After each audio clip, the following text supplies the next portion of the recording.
and get our numbers returning over there. Por favor. I'll drop a link to it, or someone will. I think I'll grab it here. Hello, hello. Greetings, YouTube friends. Copy link. Jeez, am I not logged in? Logged in.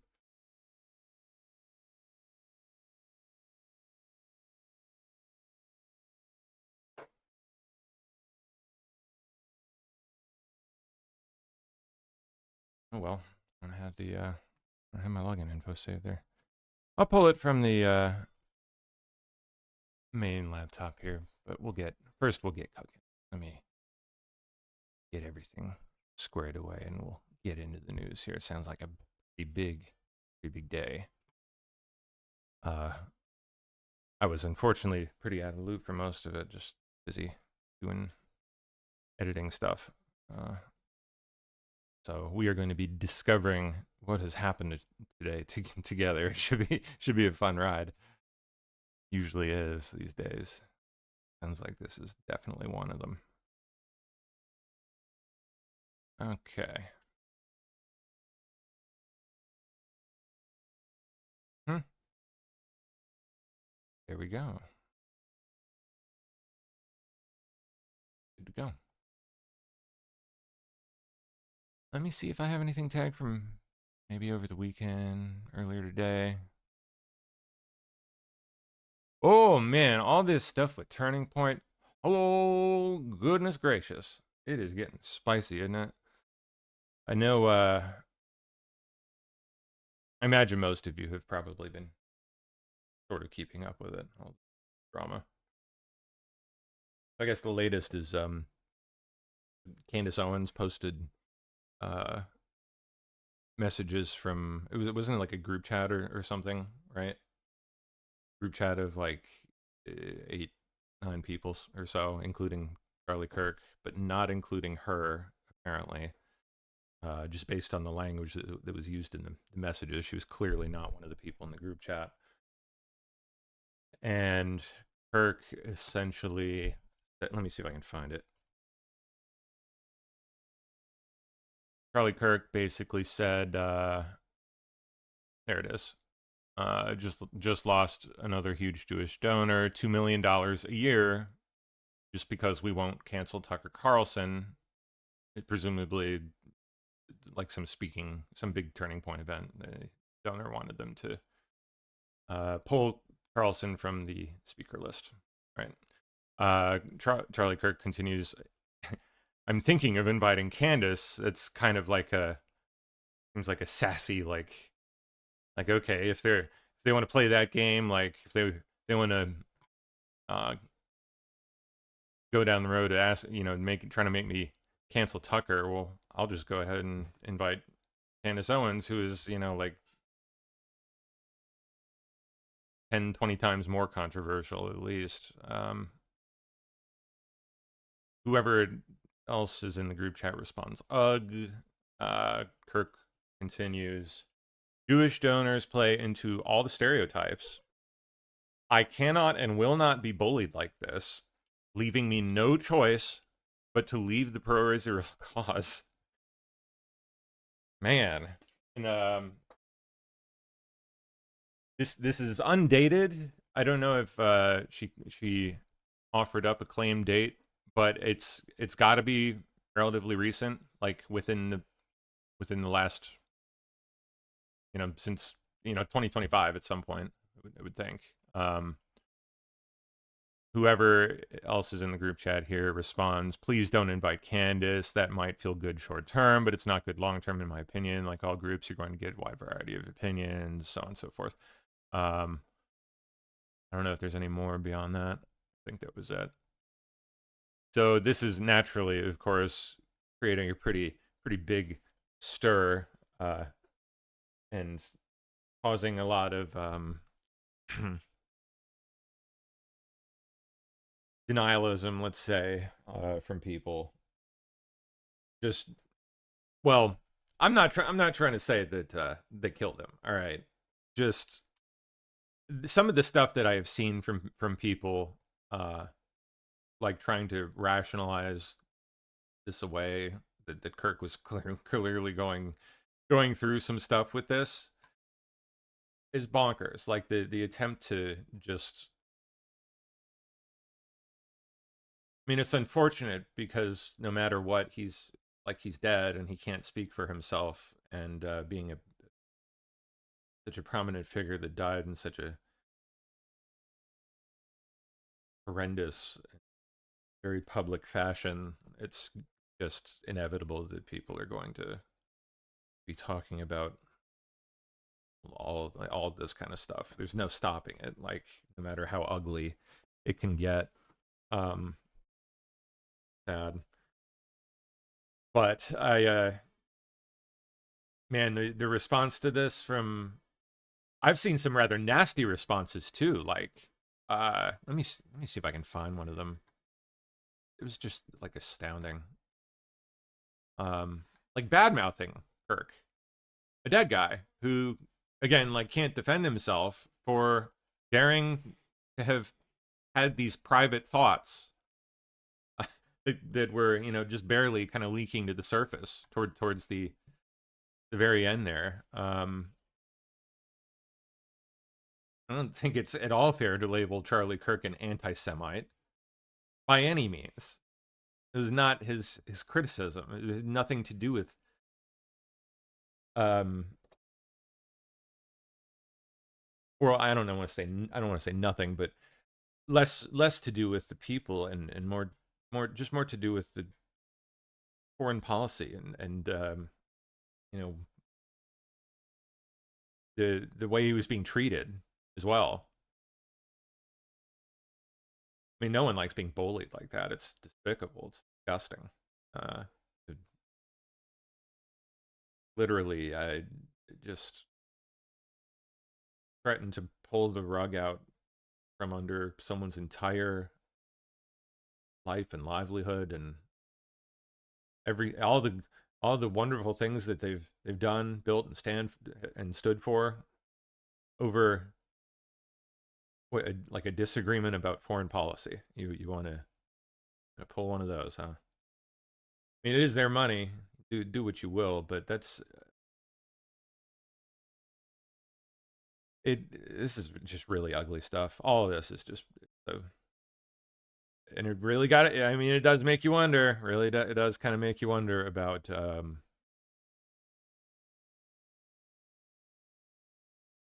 he died, and if there's maybe a little more to it than meets the eye. He was one of the most influential people in the country, if not the world. Like especially when you take into account his influence over young people.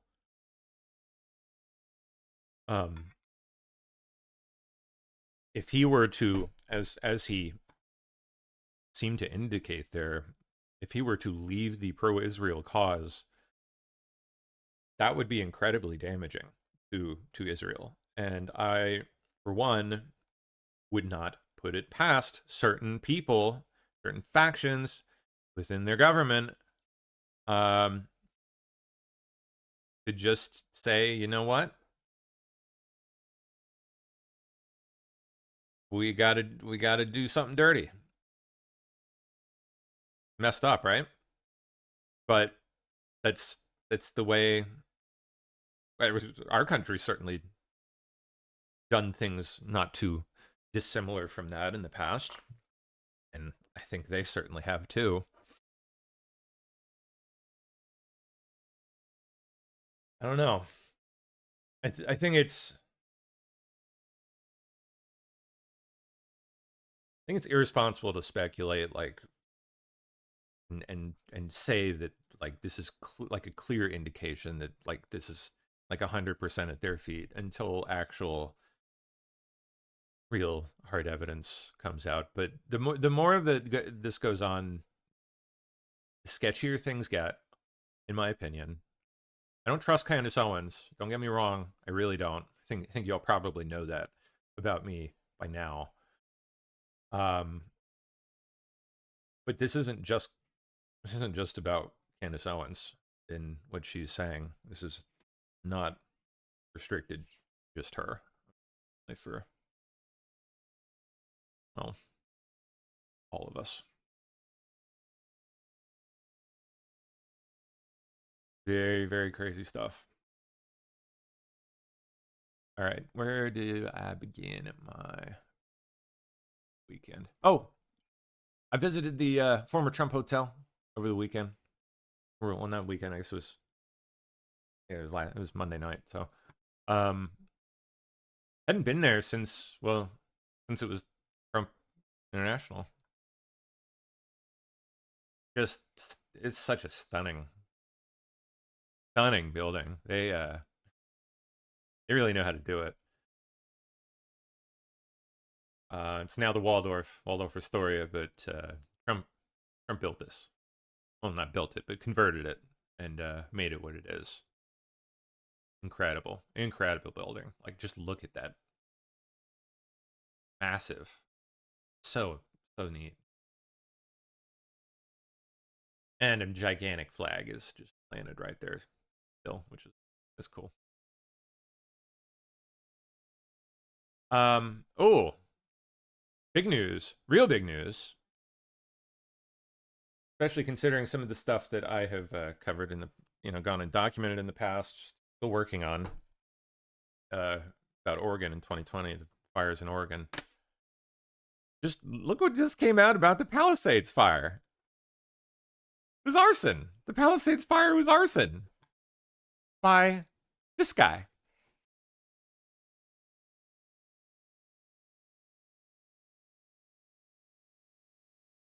He's from Florida, of all places. He's not from, very odd. He's not from Southern California, I guess. I don't know if, I'm really not sure what that means. Like, if he was, like, his driver's license is in South Florida or Melbourne. I think it was Melbourne. But he's like a transient and he ended up on the West Coast somehow recently. I don't know. I haven't really delved into his background much yet. I don't know that really much is known. His initial appearance is scheduled for, well, it just happened a few hours ago. Started a fire in the Pacific Palisades on New Year's Day, a blaze that eventually turned into, one of the most destructive fires in Los Angeles history. Killing 12 people, injuring who knows how many more, destroying who knows how much more property. And you know what? It wasn't just him. I'll bet you anything there were more. In fact, I know there were more because I remember documenting some. Like, I remember seeing some posts on that day about, yet again, like, homeless people on the side of the highway lighting fires. Just same freaking crap reported in Oregon back in 2020. Homeless people, generally, right along the interstate, just magically lighting fires all on the same day.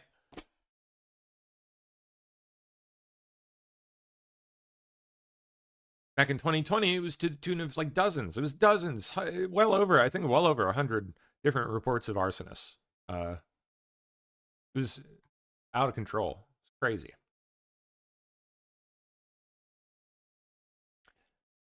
And, let me search my posts here.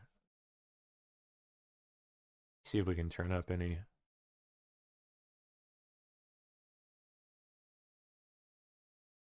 It was Fire Photo Girl. It was her. Yep, California. Let's try that. There it is. Look at that shit. A pallet packed with dry brush, other scrap wood, really anything that will burn, and lit on fire by a person dressed in black.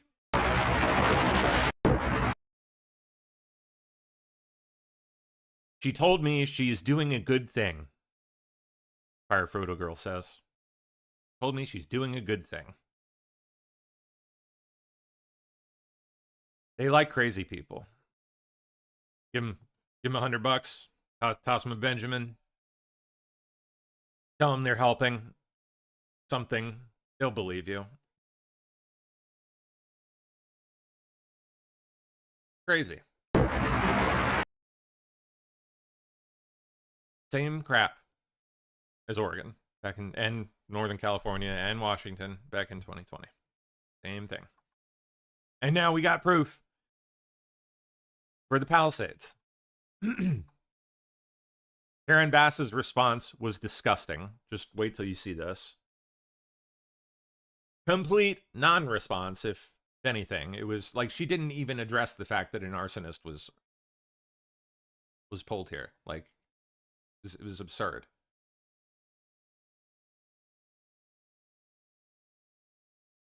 And today is a step forward in that process. Each day that families are displaced is a day too long, and as we are working tirelessly to bring Angelenos home, we are also working towards closure and towards justice, and today is a step forward in that process. Big as possible.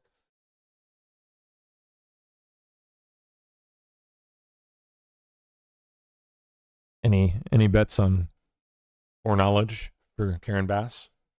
Because she sure acted like she had foreknowledge of some kind, something.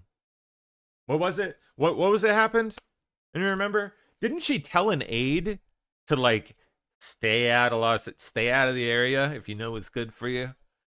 Just I'm just saying. Wasn't it something like totally creepy and weird like that? We're gonna see if we can find out. We gotta dig back a little bit.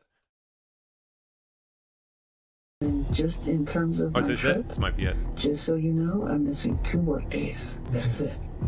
And if President Biden extends me an invitation, I took it. And hopefully you can read in between the lines. But I would just appreciate, and it's hard for me to tell you this, but hold tight. You will understand soon. There it is. What the heck? That is so beyond creepy.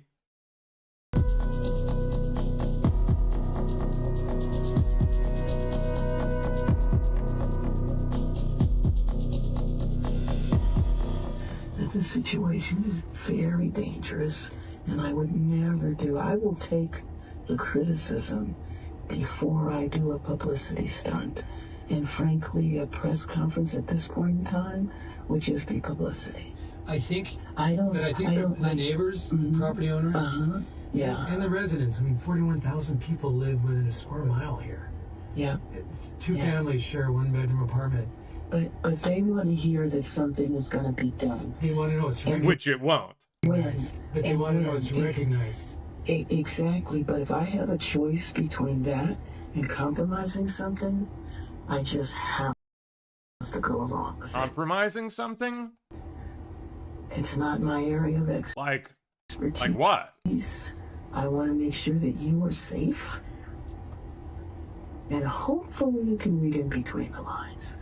But I would just appreciate, and it's hard for me to tell you this, but hold tight. You will understand soon. Golly, dude. She better. I know they have to be on this, man. Okay. Like, this was such an astonishing statement. Okay. And when I am able to talk, I will be happy to go into great detail. Okay. Yeah, you know, when we're not on an electronic device in person, we can tell you more. And you've got me. This is so on the street, disturbing. and you're welcome to call me at any time. I'll call you right back. No problem. And just in terms of my trip, just so you know, I'm missing 2 work days. That's it. And if President Biden extends me an invitation, I took it.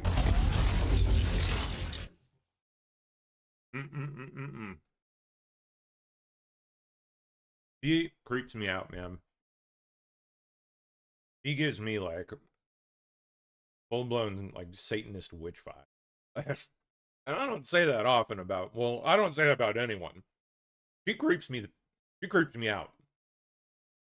I don't know what it is about her, but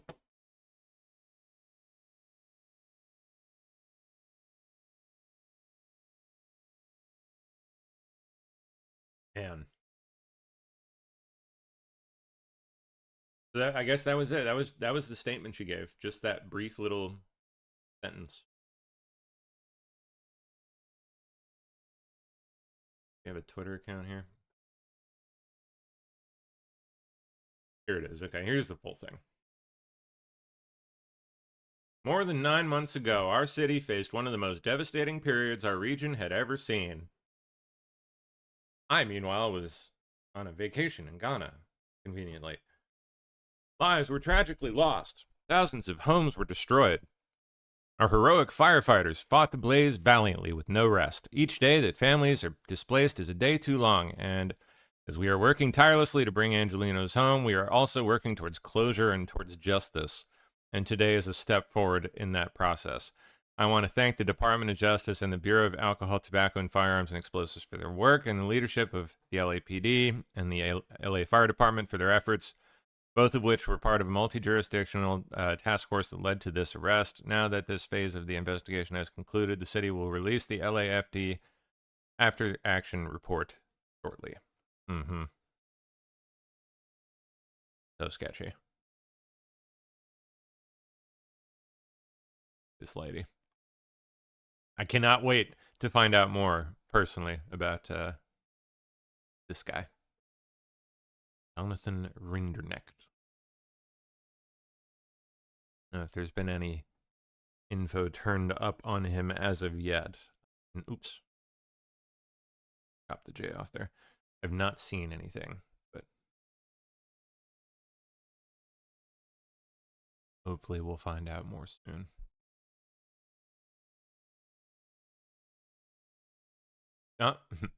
Allegedly donated to the Biden-Kamala campaign via ActBlue.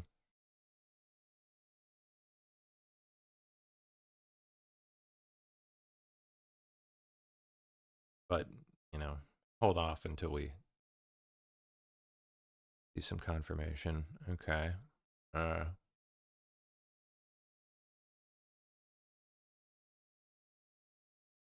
there would appear to be a person named Jonathan Rinderknecht.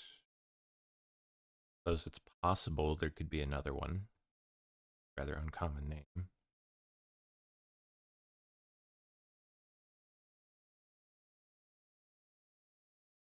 Definitely looks the part, though, doesn't he?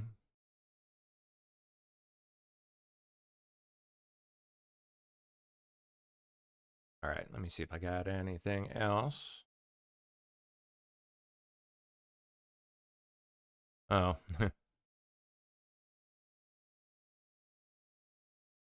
Oh, this guy was in Charlie's group chat. This guy was in that group chat. Apparently of the opinion that people with European DNA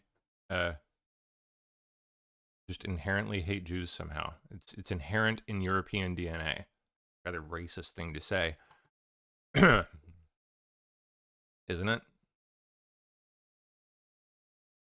Bizarre.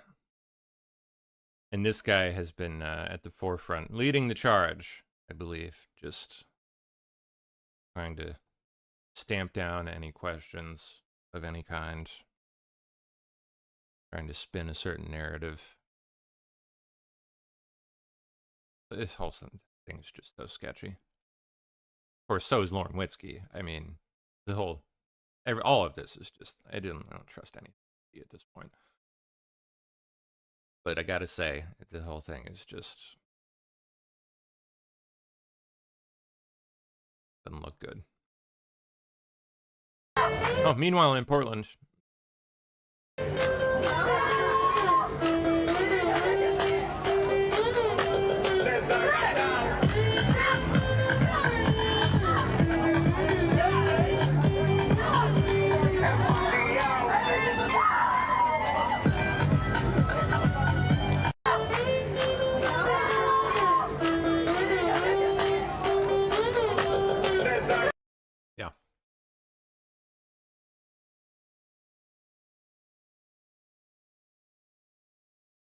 Okay, now then, I want to find out highlights here from this. Thank you, Steph.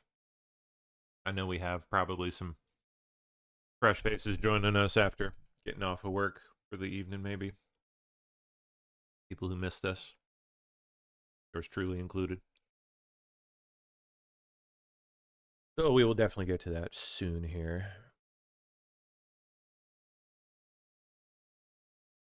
We'll take a look at some of the other stuff from earlier in the day first, though. Oh, we had Comey's arraignment, right? Wasn't that today also? Yep. Comey will appear in court on his federal felony charges January 5th, 2026. Well, before I answer that, I should tell you we have some notes from our reporters inside the courtroom now. And I guess the news out of this is that a trial date has been set for January 5th. Now, of course, that is very preliminary, and I personally do not expect that to hold. But that is the current trial date. I'm just seeing some details and some color from our producers who were inside the courtroom that the EDVA attorneys entered the courtroom at approximately 10 minutes before the hour, shook hands with the Comey team. Lindsay Halligan was wearing a black suit. Members of James Comey's family filed in a minute or so later, followed by members of the press. Our folks saw Pat Fitzgerald, James Comey's lawyer, former prosecutor, in an animated conversation. Now, I apologize for not being at this. I was supposed to be. I was under the impression that it was tomorrow. I mean, according to Radix, their own document said, like, October 9th. They were, like, misstated. Bizarre. I was supposed to go cover it for Headline USA, but fortunately... Oops. And with the prosecutors in the case as the press came in. And Fitzgerald addressed the court and said, "It's the honor of my life to represent Mr. Comey." And Pat Fitzgerald, we should remember, is a longtime Justice Department prosecutor. He was a special counsel. He actually prosecuted Dick Cheney's former chief of staff for lying to investigators, got a prison sentence. That man, Scooter Libby, was pardoned. So he's a guy that's been around the legal system for decades, and he is now representing James Comey in this matter. Okay, we're watching that federal courthouse. Ken, we've got our cameras trained on the podium. Interesting. To the media. Oh, here he is sneaking out. See him right there. We're just going to follow this. Huh. So Mike Comey did not come to the sticks. He didn't come to the microphone. No comment. There's James. You're seeing a live James Comey right there. Brian Glenn, are you on the scene? Hey, Steve, I am. Can you hear me? So, yeah, what's happening hey, Steve, here? Can you hear me? Okay, real quickly, I can hear you. we Yes, saw sir. It what appears to, from this position, okay, that Comey did walk out towards around the building. I'm assuming towards a parking garage, at least from what I hear from some of the people here. But what's really interesting, we talk about the amount of support and the anti-Trumpers. I found one person here, Steve, one person who is here to support not only President Trump but also what's happening with the prosecution and the justification of what's going on today. This is Kim. You live in the area. I looked around earlier. Steve was asking where I was at. I was trying to hunt you down. I met you. What does it mean to you to come here and see Comey slither out of here, not make this public entrance like we've seen other Republicans come out in handcuffs the whole bit? Hey, I'm so just pissed off I missed this. What did you come here to see? That's huge, upsetting. Huge, I really wanted to be on the street to, like, harass him. upsetting. To see Navarro put in handcuffs, to see Bannon harassed and put in handcuffs and jailed. But Comey, nothing? Slithered out around the corner? That's maddening to me. That's not justice.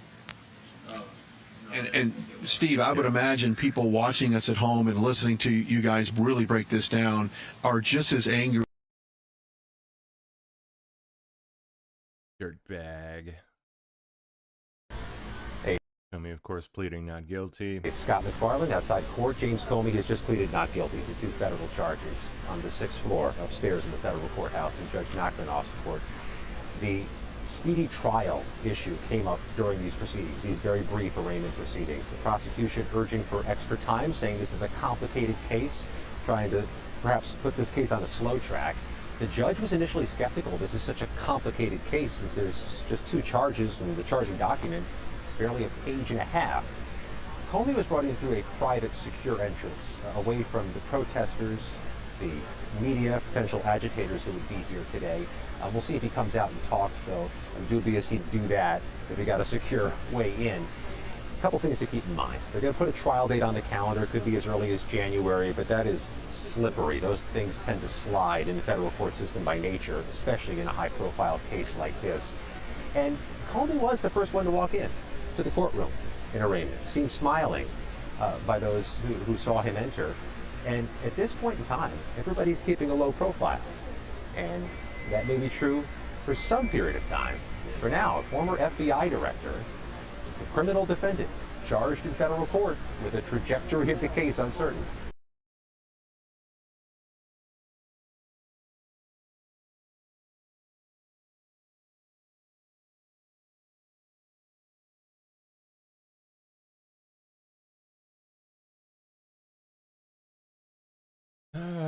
Democrat voting rights groups now frantically preparing for the Supreme Court, to abolish the Voting Rights Act districts, resulting in a whopping plus 19 or so more Republican House seats being added.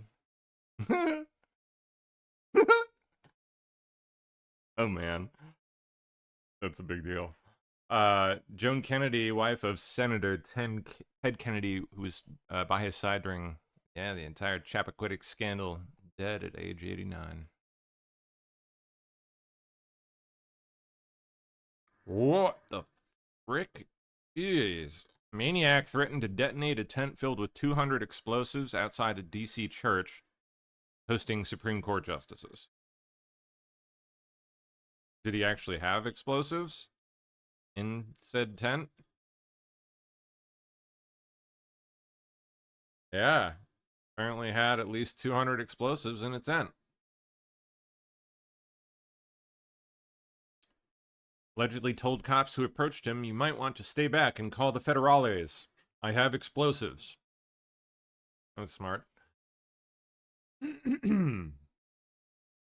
During attempted negotiations, he allegedly handed them a notebook in which he espoused hatred for the Catholic Church, Supreme Court justices, Jews, and U.S. Immigrations and Customs Enforcement. Interesting assortment. Okay, then.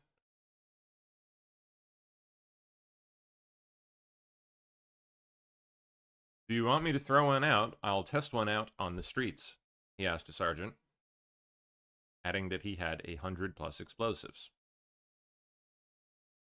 "Several of your people are gonna die from one of these," he continued. Yikes. All right. They're having a sane one, I guess. Comey's wife and kids arriving in court. Cringe. Cringe. Ew, Maureen. Ugh. Senator Spartacus. Oh man, what's he up to now? Look at them eyeballs. Pardon you because you were doing his bidding. And if you don't do his bidding, he's already shown he has fired U.S. attorneys, fired FBI agents, fired career professionals who have the courage to stand up and talk truthfully about the law, and that they're not willing to violate it. I'm sorry, we have never seen something like this in the modern era of a president willing to go to these kind of extremes to punish his political enemy, to abuse the law. It is wrong, and we need to start calling it because he is undermining the foundations of our democratic order. He will pardon you because you were doing his bidding. And if you don't do his bidding, he's already shown he has fired U.S. attorneys. Shut up. Thank you. Thank you, Corey. I'm trying to, like, pop out my, YouTube chat here. There we go. That's better. That is more like it. All right. Blank ballots are found delivered in a state that backed Kamala Harris. Didn't we hear about this? I don't know if this is like the same case as... Yeah, it is. From like a couple weeks ago, week or two. Woman in Maine received 250 blank state ballots in her Amazon package. Yep. It had clearly been like opened and then retaped, suggesting someone had ripped open the box, which was supposed to be like some food items, and put the ballots in there and retaped it. Clearly intended for someone else. Makes you wonder how many other packages are being stuffed with ballots and going certain places.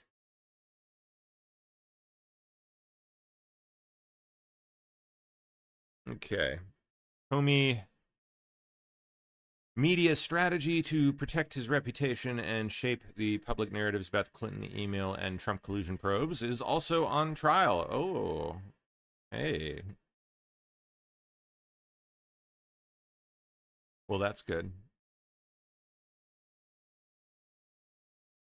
Oh, Director Ratcliffe from yesterday. Today, I declassified CIA intelligence regarding Ukraine after determining it's in the public interest. Ezra Cohen, Watnick commenting, rare to see a D/CIA, so like DIA and CIA, prioritize transparency and weigh the public interest. However, under Director Ratcliffe, it's become the norm. Refreshing.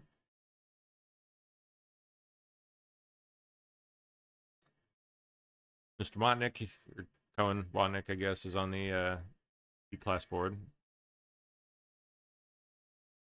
Has been for some time. Years, in fact. Inside the Hunter Biden-linked proposal to sell off land around the U.S. Embassy in Romania. And money.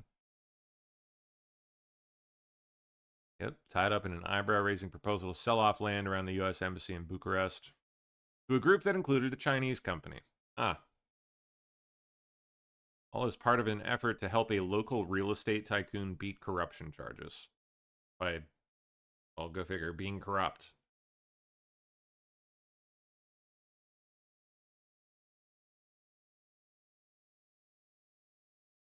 Comey's son-in-law and former Virginia prosecutor Troy Edwards arrived in court for the Comey arraignment. He showed up.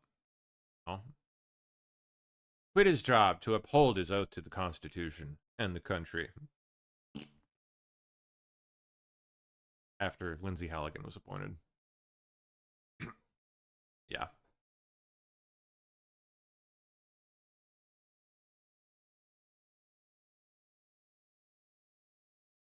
Federal judge has granted the New York Times demand for a list of Elon Musk's security clearances. For what they're looking for there. I mean, I definitely, I'm curious too. Why not? I'd like to know. Jasmine Crockett says Kamala Harris's team gave her side eye. They gave her side eye when she first wanted to campaign in rural America.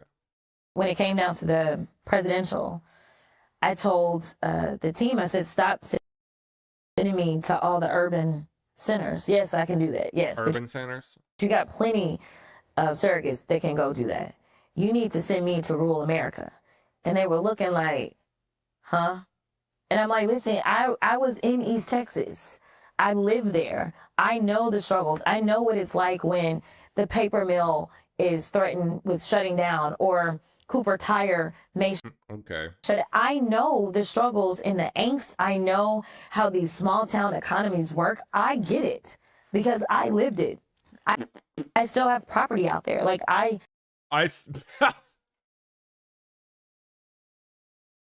What a thing to say. I'm like, just try me. Like, trust me on. I get it. Believe me, I get it. I still have properties out there.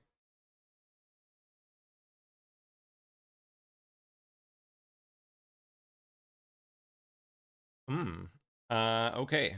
Cash Patel, there are 110,000 gang members on the streets of Chicago. They've had 1,200 shootings and 360 homicides this year alone.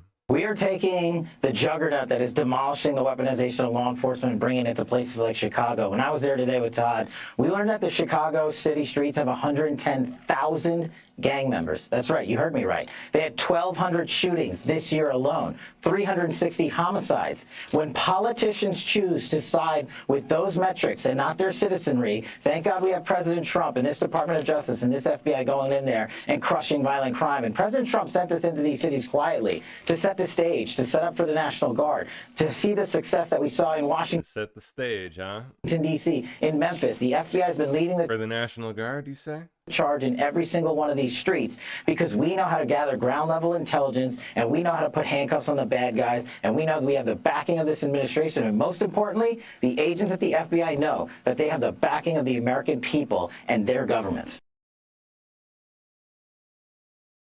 I mean, I don't know about that last part entirely, but the rest is okay.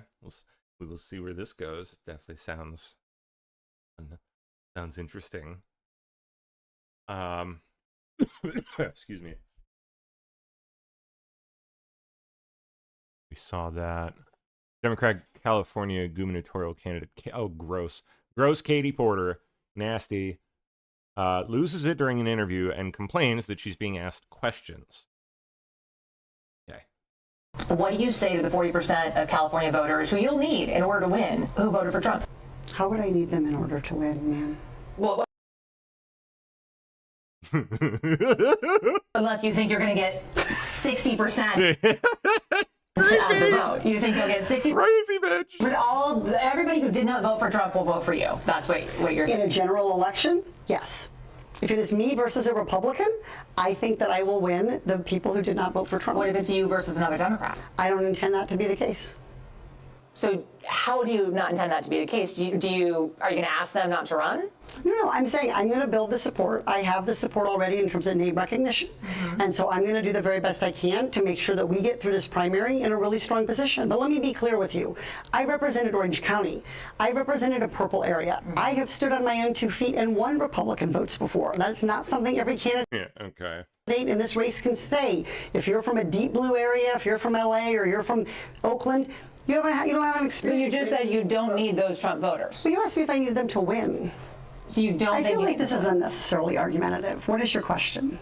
The question is the same thing I asked everybody, that this is being called the empowering voters to stop Trump's power grab. Every other candidate has answered this question. This is not argumentative. And I said I support it.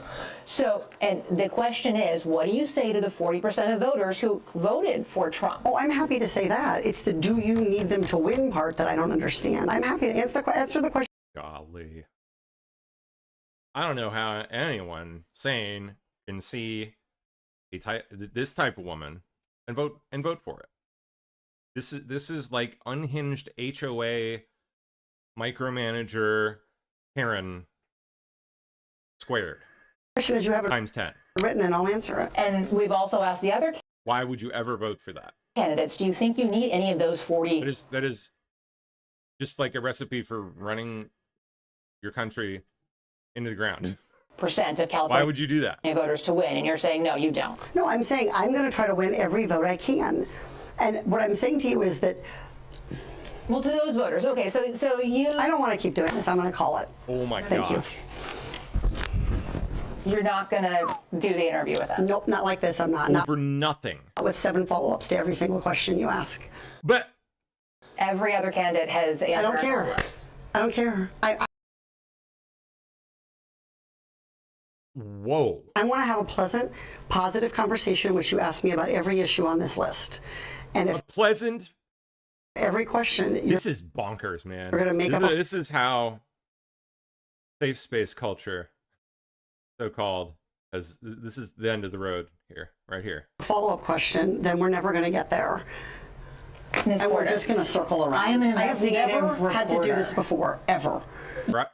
I'm not shocked by that at all. You've never had to have a conversation. Answer, questions that are anything, maybe even slightly beyond a softball, just even a little bit slightly beyond.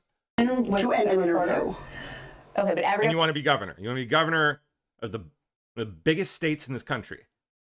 Is it bigger than Texas, right? Biggest? And it has done this. What part of I'm me? Also one of the states with the most problems, by the way, on top of that. You want to do that. I'm running for governor because I'm old. But you can't suffer through some slightly uncomfortable questions for a couple minutes.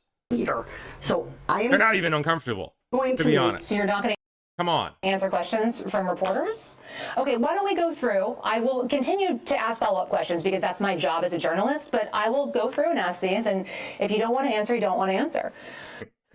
So nearly every legislative... I don't want to have an unhappy experience with you. And I don't want this all on camera. I don't want to have an unhappy experience. Oh, that's too bad, lady. ...experience with you either. I would love to continue to ask these questions so that we can show our viewers what There's only one person making it unpleasant. every candidate feels about every one of these issues that they care about. And redistricting is a massive issue. It's like these people just don't have the self-awareness to see it. They cannot even fathom that it could be them. Even possibility never crosses their mind. Do an entire story just on the responses to that question. And I've asked everybody the same follow-up questions.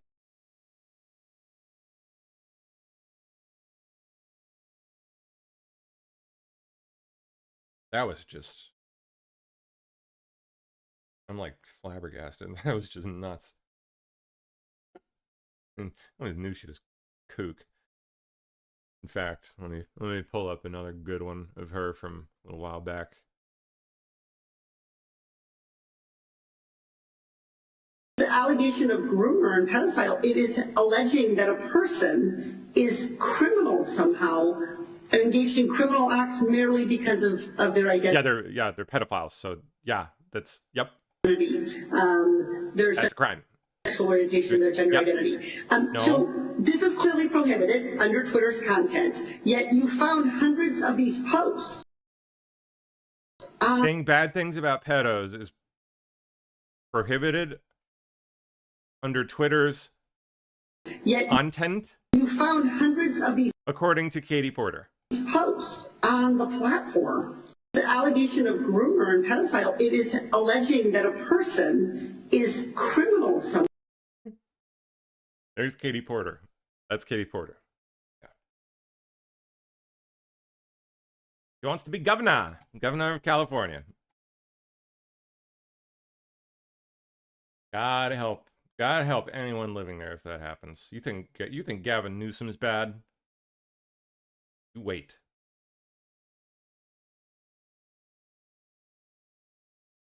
I mean, there's no way she can win, right? There's no way. So on election night, I went to pick up my daughter from water polo practice, and she's 12, and she got in the car and she was crying. And I said, did someone punch you? Like, water polo's a rough sport. I was like, did someone hit you? Did the coach yell at you? What happened? And she said, Mom, Trump won. Trump's gonna win. And what if I get raped and I need to have an abortion? This is from a 12-year-old, my 12-year-old daughter. And so it was really a reminder of how scary this time is for people and how important it is for Democrats to have strategies, both at the state level and the federal level, to make sure that we can continue to protect people's rights. Really? So on election night, I was... Wow.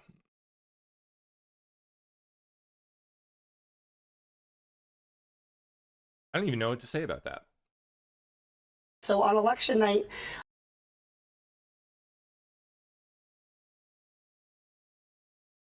yep, I don't know. I got nothing. Good God. U.S. Senate again rejects Democrats' bill. Of course, grew up in the government. Yep, Schumer lost. Now on to the clean GOP bill that makes no funding changes. Well, I mean, we'll see about that. We'll see how that goes. Excuse me. Senator Kennedy says Schumer is no longer in charge of his party. Was he ever? I don't know that he ever was, but this is a political shutdown. Senator Schumer is he's nervous as a pregnant nun about losing his re-election. Probably true. to the socialist wing of his party, led by Congresswoman Ocasio-Cortez, which is in control. This is a political shutdown.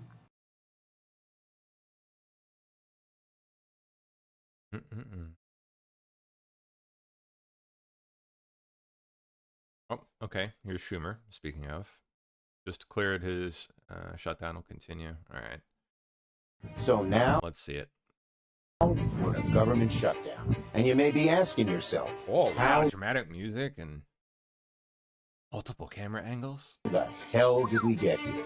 Donald Trump and the Republican fancy transitions Party are hell-bent on taking health care away from 60 million people, closing community clinics, rural hospitals, nursing homes, all so they can keep giving tax breaks to their billionaire friends. It's a disgrace. So Democrats have 3 words for this: no fucking way. Grand. It's literally life or death. We will not let Republicans blow up our healthcare system. And this isn't the It's already first time they've tried to do this. Total repeal of the Obamacare bill. Or this people blew it up like a decade ago. Get out of here. Second repeal of Obamacare. Or even the third. You get the point. If Republicans are consistent about anything, it's about taking away health care from as many of you as possible. Let's dive into the facts. The so-called big, beautiful bill, which is really a big, ugly betrayal, cuts a... This is so weird. What is this? Like, look, they have him in, like, a soundstage with, like, a pointy thing. Consistent about anything. Let's like a poster on an easel. Betrayal. It's so goofy. $1 trillion from healthcare and causes the Who came up with this? ACA credits to expire. Insurance premiums He's like will go up 93%.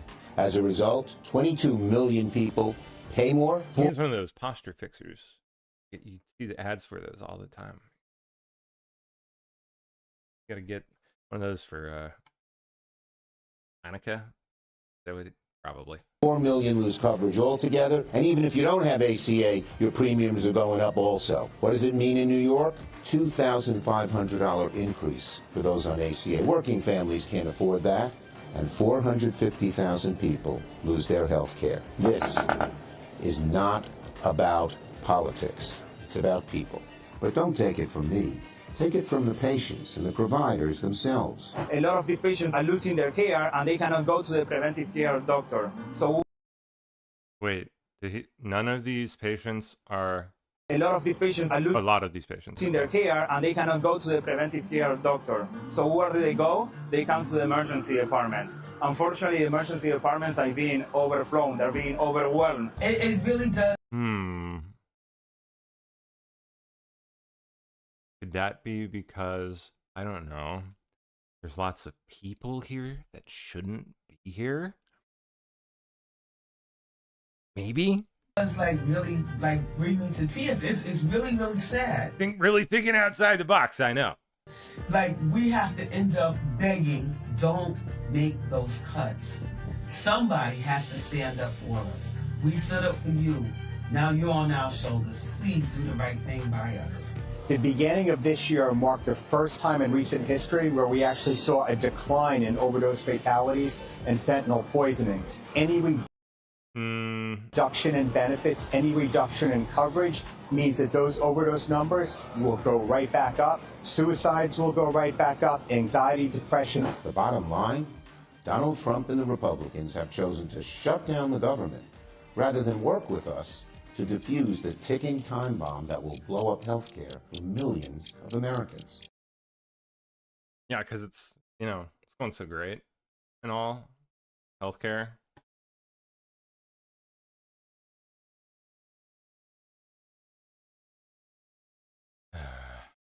Oh, there's more? Not enough. We'll keep moving. Democrats have had 5 chances to turn the lights back on. Mike Johnson says they voted no. Naturally. Those are 2 questions. Federal workers, it's my understanding that the law is that they would be paid. There is some other legal analysis that's floating around. I have yet had time to dig into and read that. But it has always been the case, that is tradition, and I think it is statutory law that federal employees be paid, and that's my position. I think they should be. They should not be subjected to harm and financial dire straits because Chuck Schumer wants to play political games. With regard to paying the troops, I want everybody to listen to me very carefully. Hakeem Jeffries and the House Democrats, as Leader Scalise said so well, are clamoring to get back here and have another vote because some of them want to get on record and say they're for paying the troops. We already had that vote. It's called the CR. Every Republican and at least one Democrat had the common sense to say, of course we want the government to stay in operation. Of course we want to pay our troops and our air traffic controllers and our Border Patrol agents, TSA, and everybody else. We did have that vote. The House, I keep saying the House did its job. We did that almost 3 weeks ago. And every Democrat in the House except one voted against it. They voted that they did not want the troops to be paid. They did not want TSA agents to be paid. They did not want air traffic controllers, Border Patrol agents, and all the rest. They live with that vote. They made that decision. The House is done. The ball is now in the Senate's court. It does us no good to be here dithering on show votes. We did it. We sent the product over. Well, isn't that what y'all do best? I mean, it is clean. It is 24 pages in length. It's the most bare minimum that's necessary to keep the lights on for the people. And Chuck Schumer and 43 of his colleagues, Democrats, continue to do the wrong thing. We're not having. Yep. Nancy Pelosi, Sloshy Nancy, has just embarrassed the entire party. Has left furious and after imploding. Apparently, I don't know. Let's see. Imploded. I mean, I understand what you're saying. God, look at it. Look at her, just freaking lizard. Saying about I mean, I understand what you're saying. So creepy. Ew. I mean, I understand what you're saying about where the differences are, and they are very big. They are voting yes on what we say here in Washington, a clean CR, a bill to keep the government running for 7 weeks, and Democrats are voting no, and for the reasons you just said. So how are they shutting down the government? First of all, it isn't a clean CR. Okay. So let's not stipulate to that. It's not a clean CR. What are they having It's going into that. The point is, I mean. What?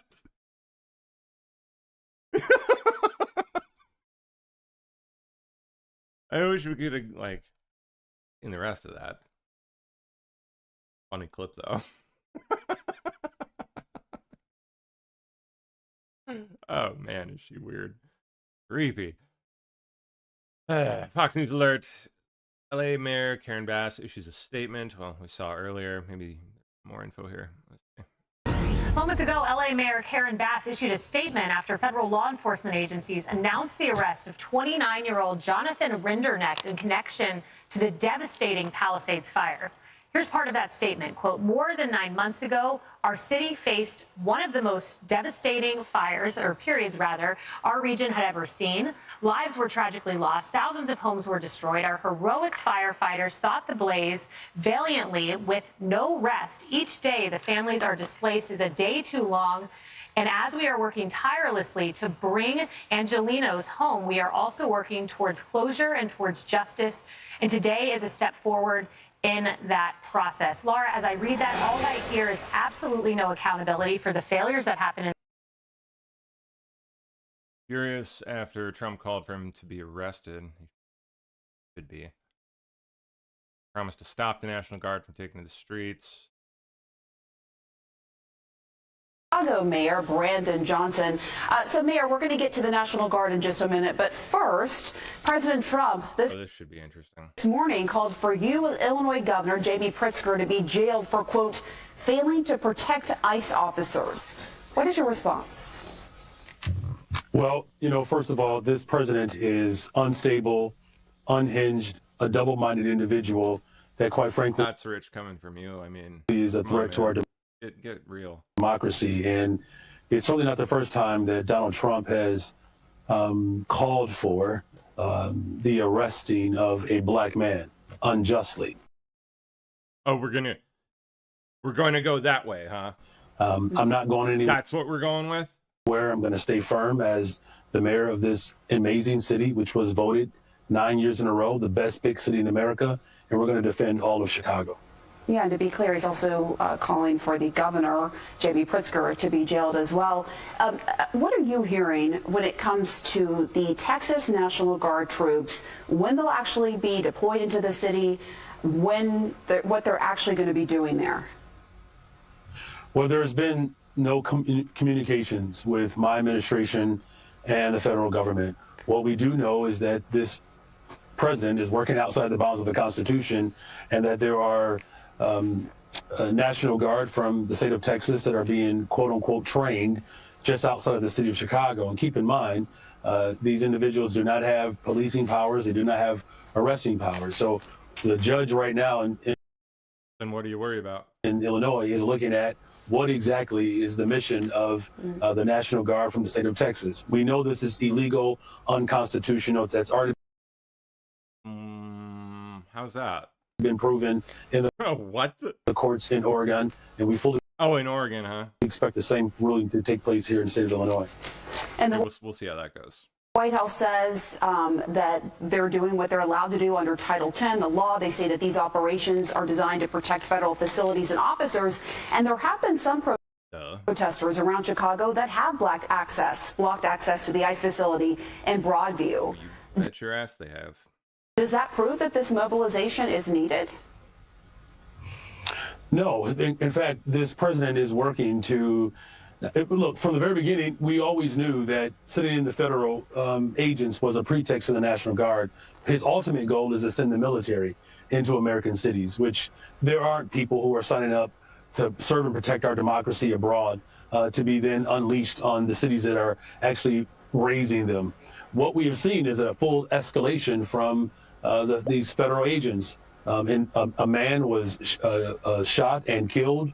Another person was shot by federal agents just this past weekend. They unleashed tear gas on my local police department. Over 24 police officers were subject to this type of violent escalation. The people in Chicago are very clear about our fundamental right to protest. That is a fundamental right for our democracy, and that's what we're going to continue to protect. Right. Now, the woman that was shot, DHS has said they did that for defensive reasons. She was car ramming, but there are certainly questions surrounding that still. But when it comes to what I had mentioned, for example, protesters blocking access to federal buildings, what is your message to those protesters? I mean, do you support them blocking access? Let's see. His answer to this should be interesting. What I've always said is that we have to peacefully non-answer. Assemble, and we do that non-violently. That is how we have transformed this country. The city of Chicago is known for its ability to stand up and to resist peacefully. So, of course, we're not condoning any acts of violence. But except for all of the places where that's exactly what you're doing. That also includes that the federal government cannot unleash tear gas and shoot pepper balls at journalists for just showing up to do their job and to cover the news. This president has intentionally worked to escalate violence in the city of Chicago and cities across America. What a thing to say.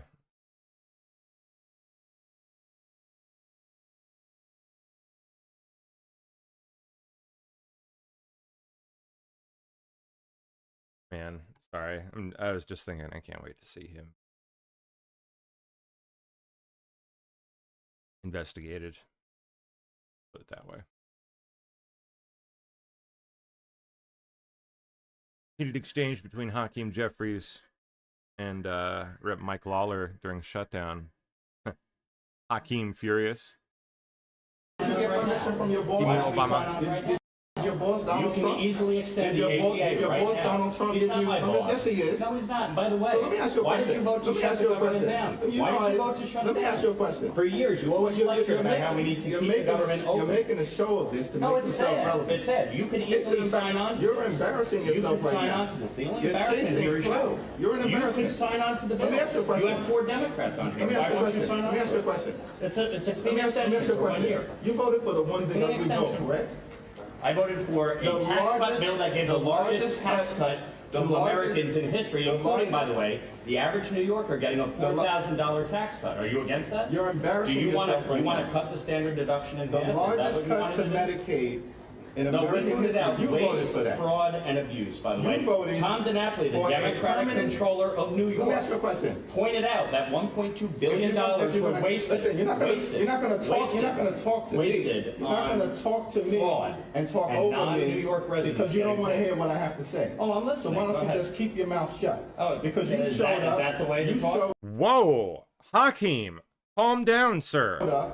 You showed up. Yeah. And so, Sir. So you voted. Excuse me. For this one I big signed ugly on bill. for this. You can extend it right a now. permanent extension of massive tax breaks for your billionaire donors. So 90% of So Americans. they can get a permanent extension. 90% of The Americans working take the class standard Americans deduction. can't? Is that right? 90% of Americans take the standard deduction. Is that right? If you had your way, the standard deduction would have been cut in half. That No would have been a one- massive tax increase no one- on Americans all across the country. You're You support here, that? unfortunately. You're against to lifting do the cap on bidding salt? of your billionaire donors.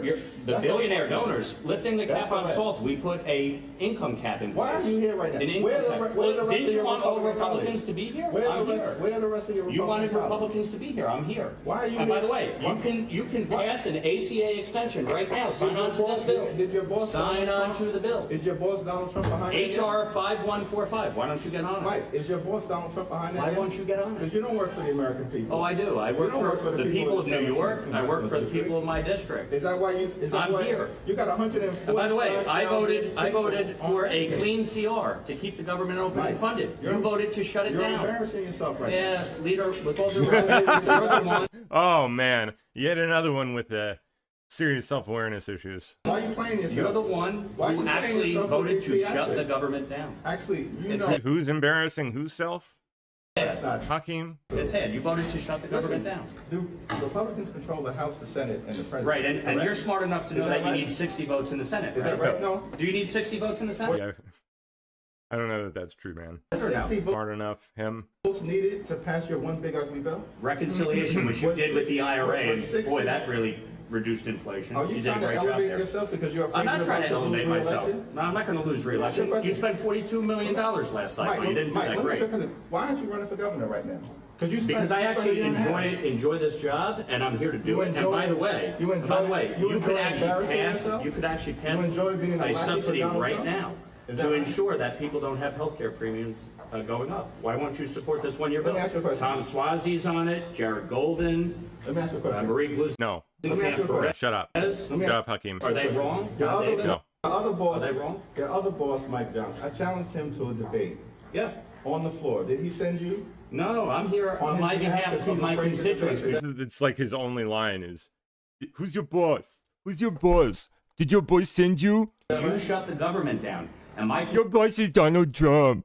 Did your boss send you? constituents are suffering Who's your boss? as a result of your ridiculous ploy because you're so afraid of Zohran Mandami. By the way, when are you endorsing him? By the way, do you endorse him for mayor? First of all, are you going to endorse him for mayor? Listen, you're a complete and total embarrassment right now. Yet another repeat. Why is that? Because you don't want to answer the question? Is this supposed to be a video for your You failed don't want election? to. You don't want to answer the question. Do you support Zohran? By the way, did you see his Listen. statement yesterday? Listen. An embarrassment on October 7th, blaming the Jews. You support that? Should he be the Democratic nominee for mayor? First of all, I don't answer to you. You Should don't he be the even Democratic answer to mayor? yourself. Should he be the You don't Democratic even- I'll nominee for answer mayor? whatever questions I need to answer about Okay, the so you mayor's think race, his statement about the- yesterday was okay? First of all, All right. That's sad. First of all, It's unfortunate. don't come with this phony. These are bills. No. These are bills. They're not phony. It's not a bill that Republicans are even. Wow. Apparently it kept going from there. Dude, that was really something. they're really losing it. That was jolly good fun. All right. Trump admin seriously discussing invoking the Insurrection Act. No joke, according to NBC. A law that gives the president power to deploy active duty troops inside the U.S. for law enforcement purposes. Almost like that National Guard thing that we heard all those years ago, staging around the country in certain cities in advance of, the Insurrection Act. Almost like that whole thing. There's something to it.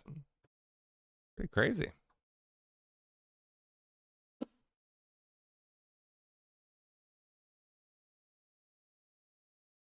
Ninth Circuit Court of Appeals has temporarily stayed Judge Immergut's order blocking the federalization of the Oregon National Guard. I assume all of this has to play out first. All right. But the judge's second order prohibiting the deployment of federalized troops in Portland remains in effect. See if we can find NBC like whining about this here. Go to YouTube.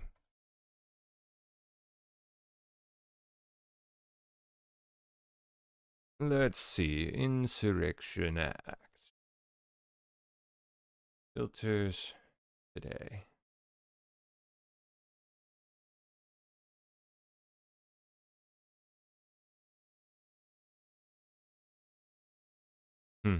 Local Chicago station talking about it. We'll check that out. For sure, but I was more thinking like, I see NBC whining about it.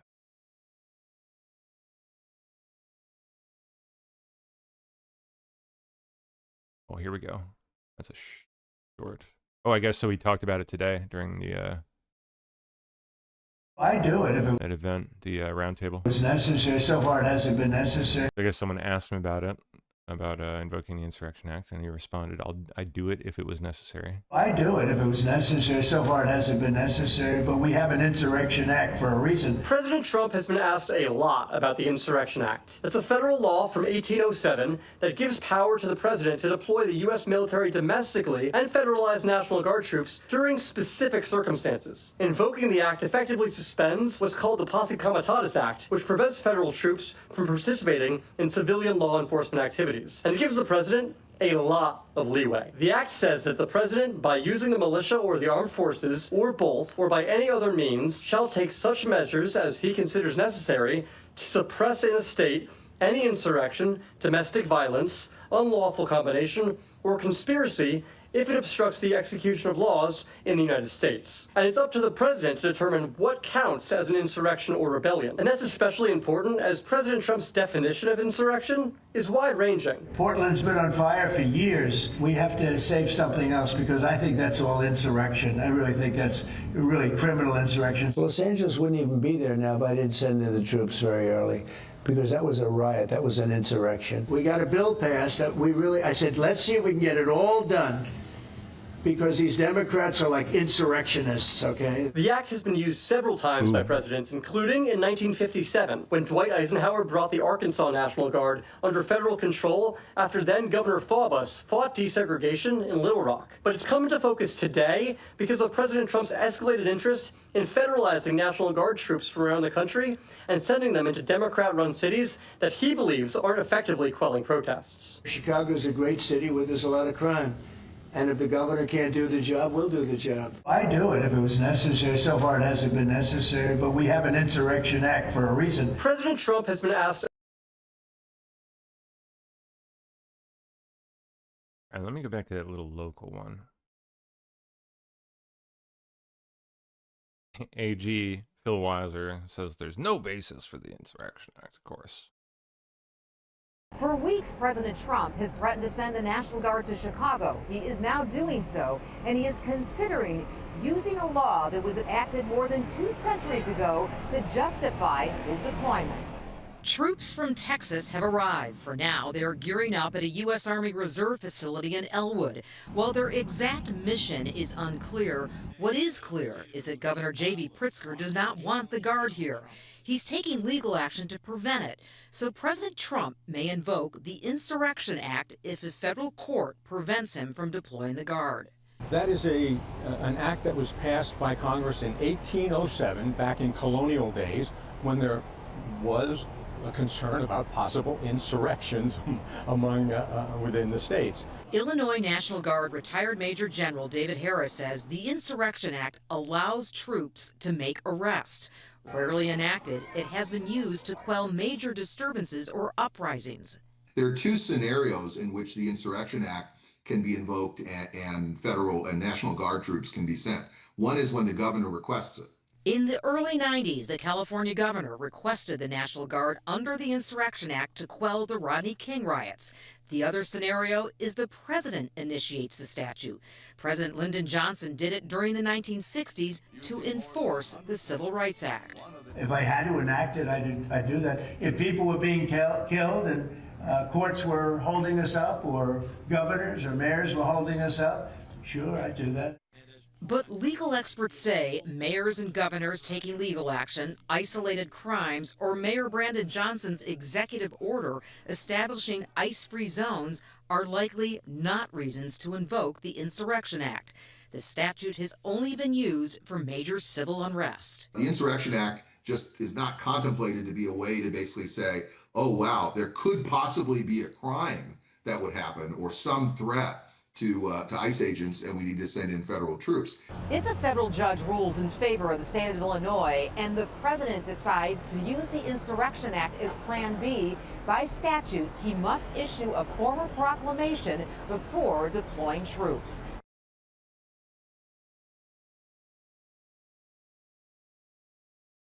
All right.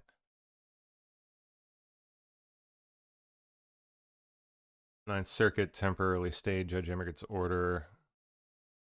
Oh, yeah, we saw that. Hakeem. Okay. I want to go to Illinois now, where the governor is standing by with Jacob Soboroff, a governor who has been fighting against having federal troops come into his cities, and he will fail. And the environs, they will fail. And as a result, has heard it said by the President of the United States that he should be jailed. Jacob, let me throw it over to you and the governor. You bet his lard ass better be tossed in prison. Chris, thank you so much. Governor J.B. Pritzker, thanks for joining us live on MSNBC. How are you, Jake? We're good to see you. It's good to see you as well. You know as well as I do, the President of the United States, he's such a dirtbag, in the last 24 hours called for you to be imprisoned. I want to give you an opportunity. We've seen your reaction on social media, but I want to hear what you have to say back to the President of the United States. Well, let's start with the idea that this is a convicted felon. I mean, think about that, who is threatening to jail me. I got to say, this guy's unhinged. He's insecure. He's a wannabe dictator. And there's one thing I really want to say to Donald Trump. If you come for my people, you come through me. So come and get me. What does that mean exactly, Governor? Do you believe that he would follow through or that he'll chicken out? He basically said the same thing to Governor Gavin Newsom when I was with him at the height of the raids in the Los Angeles area. Governor Gavin Newsom is walking free in the streets of California. You think that he'll chicken out, or would he ever arrest you? Well, you know the expression, Trump always chickens out, taco. And I got to say, he can't arrest. We've done nothing wrong here. And very importantly, it's Donald Trump that is breaching the Constitution, breaking the law. We're taking him to court, and I believe we're going to win. Right now, in the Chicagoland area, the Texas National Guard is staging for a deployment that Governor Greg Abbott has ordered. What's the latest? Do you know where they are, what they're doing at this hour? Well, to be clear, Donald Trump ordered it and federalized those troops, and Greg Abbott's just going along. This is the same guy, by the way, Greg Abbott, who last year complained when Boy, just toss those softballs, buddy. Joe Biden just tried to call up his National Guard and actually wrote a letter, signed a letter, opposing. Wow. What a good little journalist boy. Audience members may not verbally or physically distract from the hearing, including by shouting, standing, raising signs, or making gestures that block the view of other members of the audience. Put simply, we came here to hear from Mr. Metzger and Mr. Simmons, not from you. If I have to have anyone removed from this hearing, I will take further action to have you barred from committee's future proceedings, coming within a country mile of the committee's rooms and spaces in the Capitol, and barring you from the Capitol. Our goal is to conduct this hearing. In conducting this hearing is to enable the committee to begin consideration of the nominee's qualifications. Have him removed immediately. We will stop nothing. You will stop your disruption, and you will not be seen by this committee.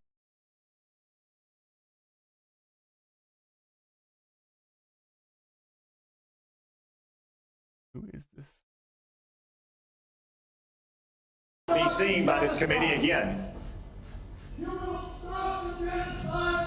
Yeah, appears to be wearing The only genocide kind of uniform that has happened since October 7th is the genocide that Hamas perpetrated against. Couldn't tell what it was like. The Jewish people. Let me go back. Looked like military, maybe police. I don't know. Oh, darn it. Lost this. Oops. Sorry. Gotta scroll back down. Yeah, I definitely want to get to the highlight reel of this here. We only got 30 minutes left, so we might keep on to that.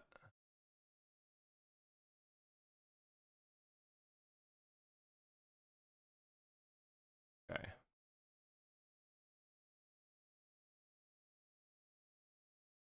Here we are. Let me see. Audience members may not have him removed immediately. We will stop nothing. You will stop your disruption. Yeah, it definitely appears to have a... And you will not be seen by this committee again. Maybe, I don't know. Hard to say. Whatever the case, he's a moron. All right. We have a very serious left-wing terror threat in our country. President Trump here. It should be clear to all Americans that we have a very serious left-wing terror threat in our country. Bad. Radicals associated with the domestic terror group ANTIFA that you've heard a lot about lately, and I've heard a lot about them for 10 years. And other far-left extremists have been carrying out a campaign of violence against ICE agents and other officials charged with enforcing federal law.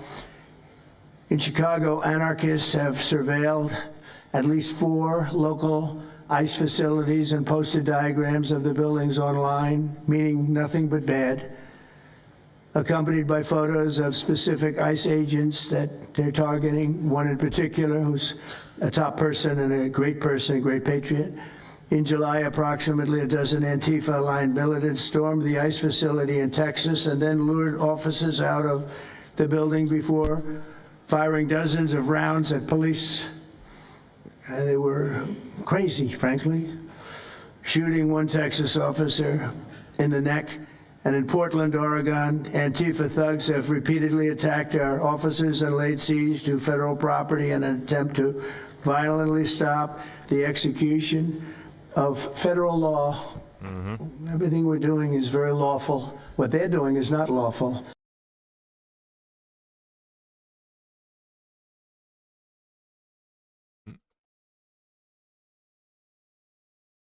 FBI Director Patel here.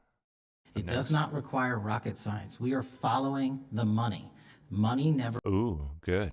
lies. And Very that's good. what it's going to take to bring down this network of organized criminal thugs, gangbangers, and yes, domestic terrorists, because that's what they are. They are harming everyday citizens in every single one of our communities. And the folks you see here on the right and left, they're some of the bravest men and women we have today. They're reporting the stories live time because the mainstream media won't cover it.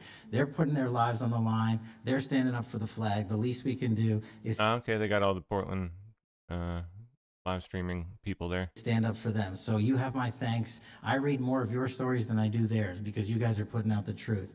And we deserve a country where you are protected as equally as they are. We, in this FBI, will go after with the criminals with a vengeance. We will not rest until we find every single seed, money, donor, organization, and funding mechanism that we have. And I want to echo the Secretary's comments on Scott Bessent, who's allowing us to map out these networks through their financial criminal activities, which has been going on for decades. And I would like to remind the American public, they built this disease temple of corruption over decades. And in 8 short months, Mr. President, Where you think a lot of that public money was being funneled? Huh? USAID, et cetera, et cetera. Have crippled their foundation because of your leadership here, because of the interagency, because of people like Deputy Attorney General Blanche, and because of Attorney General Pam Bondi's fearless leadership to go after criminals wherever they are. They will not be able to hide. They were able to hide and conspire with prior administrations, and we are exposing their corruption from within. And we will go to every single city in this country under Operation Summer Heat and the other operations we are doing at the FBI to bring these criminals to justice. Hide. They were able to hide. We're exposing their corruption from within, and we will go to every single city in this country. Every single city in this country, you just said. Wow, tall order. Okay. They will not be able to hide. They were able to hide and conspire with prior administrations, and we are exposing their corruption from within. And we will go to every single city in this country under Operation Summer Heat and the other operations we are doing at the FBI to bring these criminals to justice. We will arrest every single one of them from whatever perch you sit in, private or public, no matter how your goal or your ambition is. It will be crushed by the Constitution because the American people deserve law and order, and that's what we're going to give you.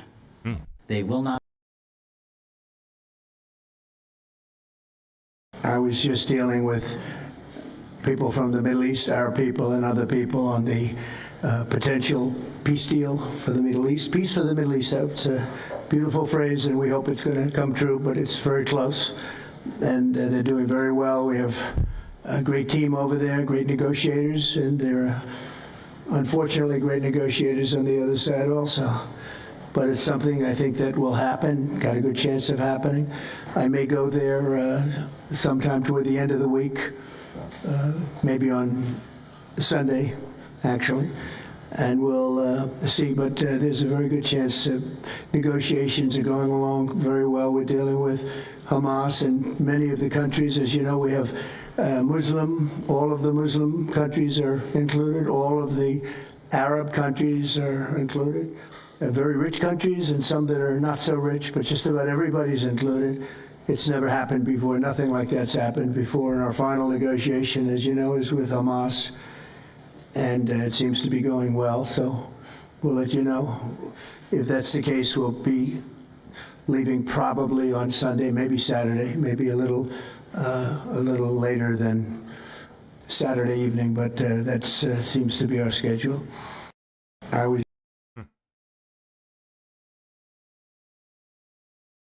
Okay. Wow. Pretty spur of the moment. That's towards the end of the week.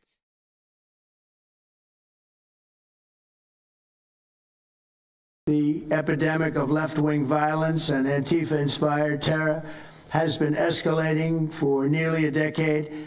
At universities, Antifa has organized riotous mobs to attack campus speakers. I see it all the time, and these are agitators, anarchists, and they're paid. And you'll find that out. You'll be finding it out very soon. You should see what we have on these people. These are bad people. These are people that want to destroy our country. We're not going to let it happen. They've used armed gangs to assault local police in cities nationwide, and they've attacked journalists reporting on their crimes. So the journalists that report on their crimes, don't worry, you're very safe. I hope that's not going to turn you around, but they have been very threatening to people, but we're going to be very threatening to them, far more threatening to them than they ever were with us, and that includes the people that fund them. The epidemic of left-wing violence and Antifa-inspired terror has been escalating for nearly a decade. At universities, Antifa has organized riotous mobs to attack campus speakers. I see it all the time, and these are... Sorry, let that loop. All right. Under the last administration, the Department of Justice targeted faithful Catholics, Christians, and patriotic parents as domestic extremists. They Not just them either. said, oh, they're extreme. They labeled anybody basically that said anything about that certain letter of the alphabet. Same thing. Because they believe in God. They're extreme because they go to a Catholic church, or evangelicals, where everybody was under the gun. Unless you were a really bad, sick person, then they left you alone. Under the Trump administration, we're going after Antifa criminals, and all who fund and support their campaigns are in serious trouble. And we have a lot of records already, a lot of surprises, a lot of bad surprises. It's people that you would never think. Oh, hold up. What? What? Under the bad, sick person, then extreme because they go to a Catholic church, or evangelicals, where everybody was under the gun. Yeah, okay, good. Unless you were a really bad, sick person, then they left you alone. Under the Trump administration, we're going after Antifa criminals, and all who fund and support their campaign. All who fund and support their campaigns are in serious trouble, and we have a lot of records already, a lot of surprises, a lot of bad surprises. It's wonder what that means. My guess is that it's that a lot of public money was flowing to them. I'm just gonna put that out there. Just a guess.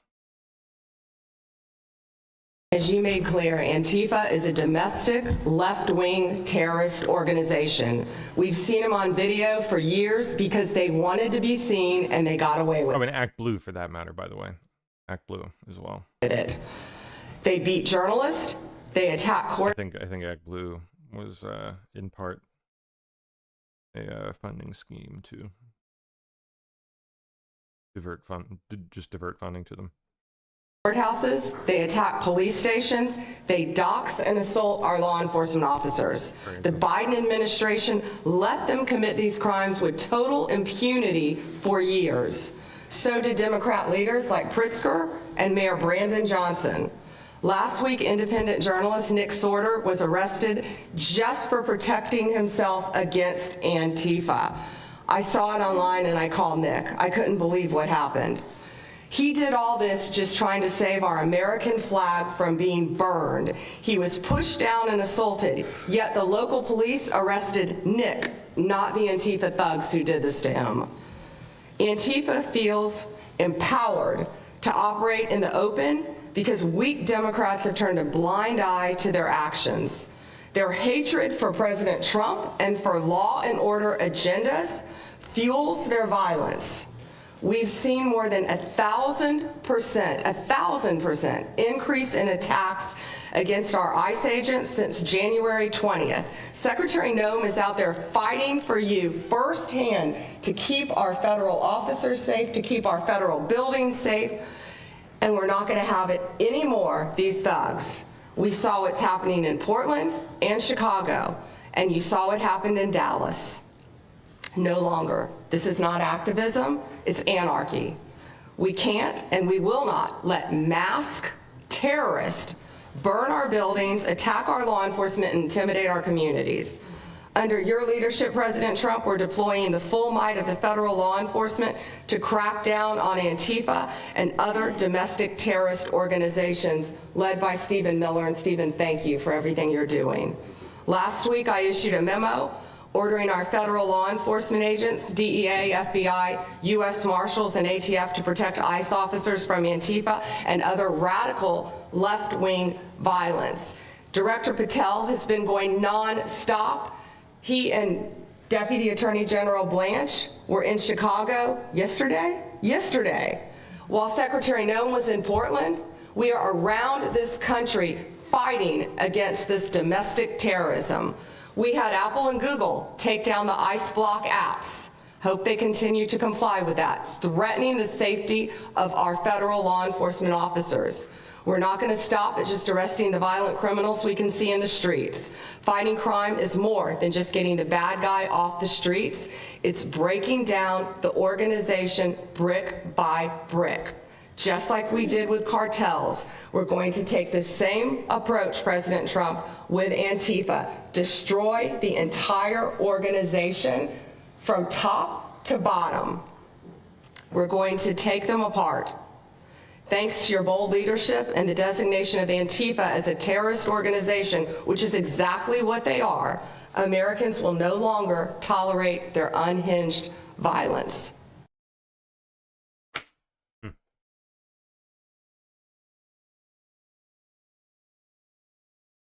Christy Noem. Well, thank you, Mr. President, and thank you for hosting today and focusing on Antifa and the terrorists that they are. Let's not make any mistake. These individuals do not just want to threaten our law enforcement officers. Oh, interesting. Sorry, brief interruption. Steph says breaking appeals court lifts the judge's order blocking Trump from mobilizing Oregon National Guard troops. Appeals court lifted it. Threaten our journalists and the citizens of this country. They want to kill them. Yep, go National Guard, go! Their agenda is to destroy the American people and our way of life, and this president is standing in their way. He is stopping them from bringing their death and their destruction to the individual citizens in this country that just want to raise their kids and their grandkids in peace and in safety. I want to also thank everyone around this table for being so bold and so brave, for standing up and recognizing the threat that Antifa is to our way of life.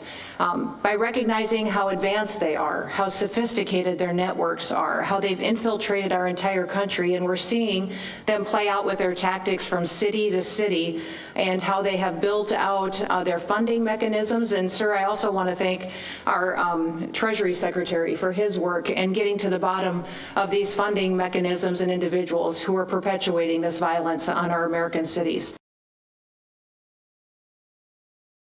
Trump sorts his Pam as D-Live sent you the donations yet? Let me check. Likely not. I'm guessing probably not, based on how they've been like the last couple of times. Nope. Still pending. Thank you for mentioning that, because I keep getting it the last week. And like it's getting pretty rough. Like the bank account's drained pretty badly.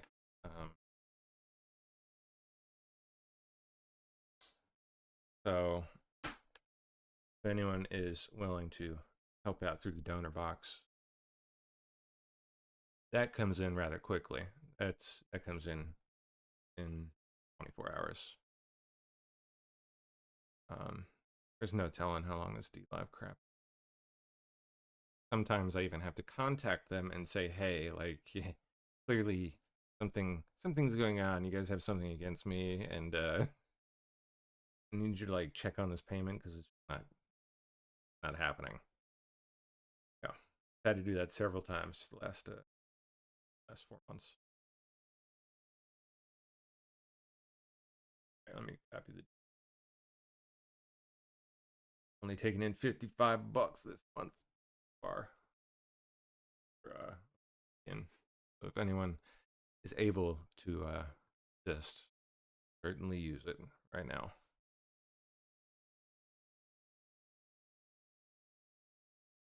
D-Live, okay.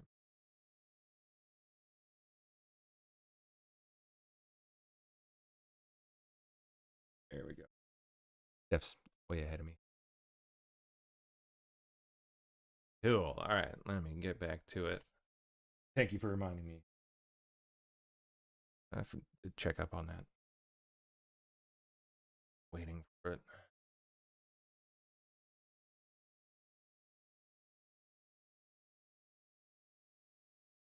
That more from Gnome. Let's see.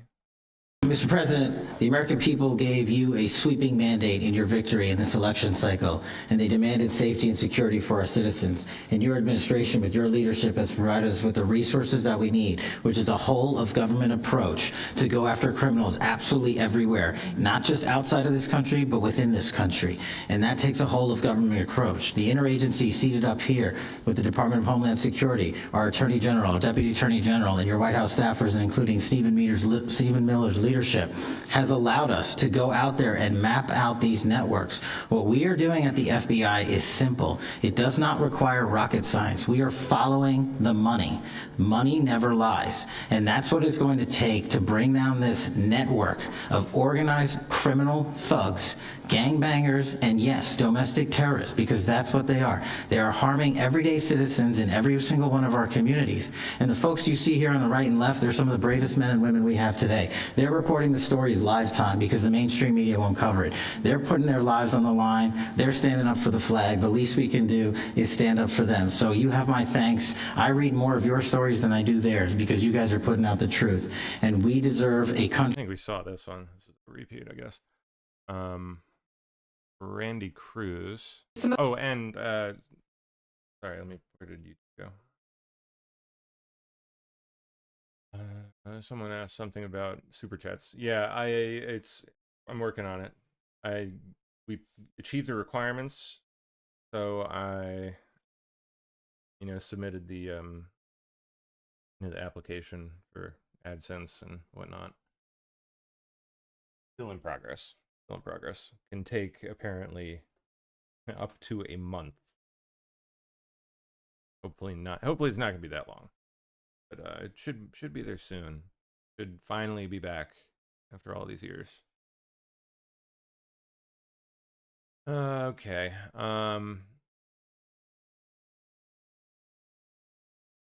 Some of us have been covering Antifa for 15 years and have never had anyone in a position of authority even acknowledge their existence. Oh, yeah. And I'll also tell you that I think that had you not done, the single most powerful thing you've done to deal with this scourge has been acknowledging that Antifa is a real thing.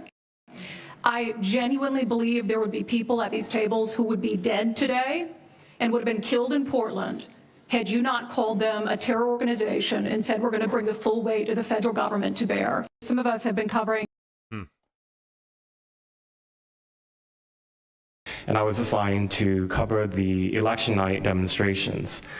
Well, the elections night protests turned to riots, 3 days of violent rioting in Portland, and it was the first time that I saw groups dressed in black with their faces covered. This was 4 years before COVID. Some of them were waving the black flag of anarchism, some the red flag of Marxism. And within seconds, they would ravage one street to another, to another, to another. And the next day, I would read the legacy media, which I still read at that time and looked forward to, and I looked up to those journalists, and I was really shocked to see that the narrative was that these, in my view, anti-democratic political violence was legitimate acts of protest because people were concerned about racism or all these other lies. And so for the next 4 years, I just continued going out with my video camera. I thought, look, people can ignore what I write because of spin, but videos can quite speak for themselves. And in 2019, it led to me nearly losing my life. I was covering another Antifa protest turned riot. At that point, had been routine in Portland, and then I was ambushed in a mob beating, and I had never been in a fight. I didn't even realize that I was being assaulted until seconds in, and the punches came from everywhere on my head and my face, and I was bleeding out of my eyes and ears, and then they threw all the drinks in my eyes to humiliate me further and to laugh at me. And I was rushed to the hospital in an ambulance and CT scan, and I had subarachnoid hemorrhage, which is bleeding the brain, and nearly died. And after surviving that, the reporting that I saw in liberal media pathetic. Seemed to suggest that I had deserved it because they branded me far right, and some even went so far as to suggest they stuck it in all the headlines. I maybe faked my injuries. A BuzzFeed reporter asked for my medical records, which I did provide, but this felt so, it's like because I didn't die in that attack, there was another round of people who wanted to finish me off. Jeez. Julio Rosas? Yeah. I want to make sure I follow these people. Oh.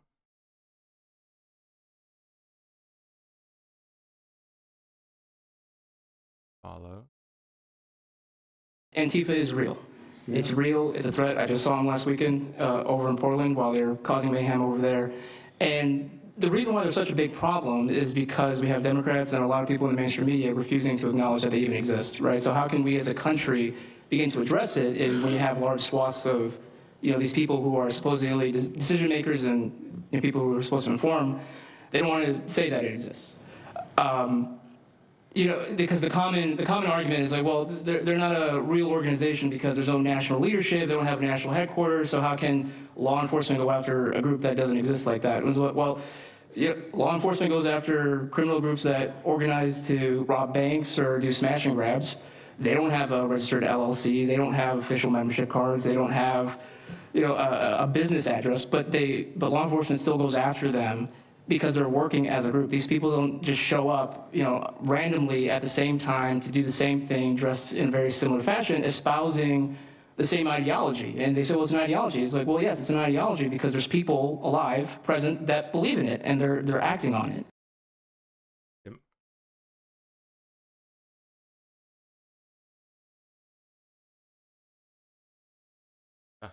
Yep. Scoring. I'm an investigative journalist from Seattle. I work for the Post Millennial alongside. Still got that black eye. Ouch. Andy No and Jack Posobiec. I have been infiltrating Antifa cells in Seattle and Portland for the past decade. I know their inner workings, and Antifa uses extreme political violence to crush the civil rights of their political enemies and believes that violence is justified by any means necessary. But today, I want to focus on what is happening in Portland at the ICE facility. I've been covering this for the past 4 months, and this is a call out to corporate media who has completely ignored this story or has falsely reported on it. This is nothing short other than a sustained attack on the United States, which is being supported by Democratic elected officials. The Portland Police Bureau has completely abandoned several blocks outside the ICE facility, giving away their jurisdiction to a terrorist group who has spent the past 4 months harassing, assaulting, and intimidating anyone they perceive to be against their cause. Not only have federal agents been relentlessly assaulted for more than 100 consecutive days, black-clad anarchist militants concealing their identities behind black facial coverings have been assaulting reporters just for trying to cover their crimes. Today, I am sitting here with a black eye and a concussion after being violently hit in the face with a metal pole while reporting outside the ICE facility just this past week. After the attack, I immediately went to three Portland police officers who refused to detain the suspect. I took the time to chase down the suspect in the streets, had her held for 35 minutes. I was waiting for Portland police to come, and they never came. No shock there. Breaking news here from just a couple minutes ago.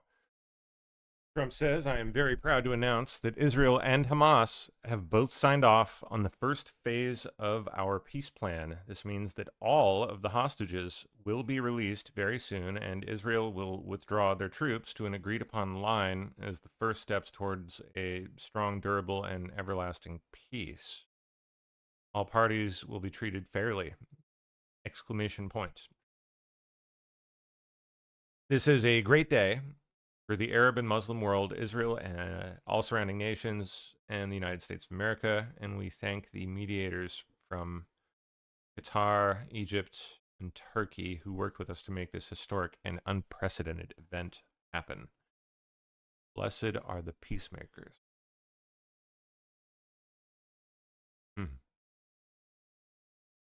All right. Guess we'll see if it sticks.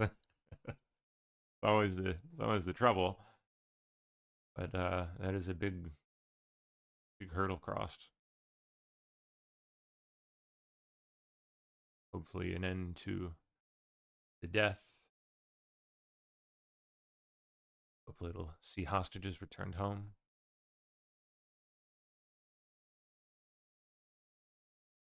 CNN dying like a dog, he says. Let's see. Their ratings are terrible. They are terrible. MSNBC is dying, and CNN is dying like a dog. Dying like a dog. And poor CNN. It's so pathetic. It is very You ever pathetic. see CNN?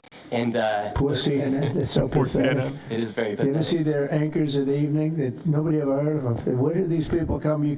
I could take anybody off the street in Washington, D.C. that do a better job. Yeah, and it's not hard to show what's going on these days. You literally have an iPhone and you can post it on X. They don't believe pretty much in the star system, it's just one of those things, right? Their rating. You said that you might go to the Middle East on Sunday. Do you mean Egypt and Israel? And would you consider going to Gaza to see what things are around? I might do that. I may do that. We haven't decided exactly. I'll be going to Egypt most likely. That's where everybody is gathered right now, and we appreciate that very much. But I'll be making the rounds, as the expression goes. I probably will. You said that you might go to the Middle East on Sunday. Do you mean Egypt and Israel? And would Okay. Well, there we are. A little more detail there.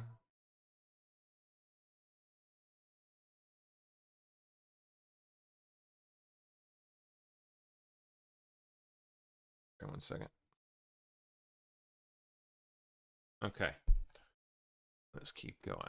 I've seen the law, and when you have a group of people where the police call off the safety for ICE officials.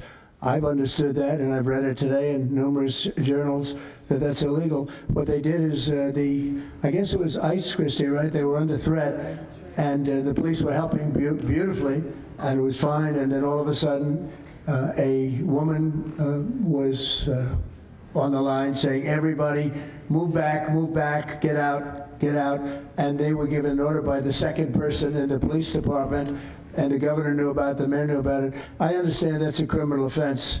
I've seen the law, and when you have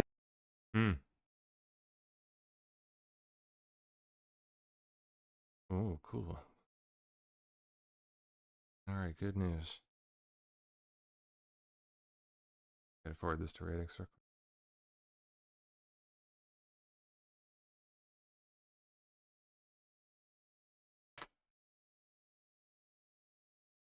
That's good.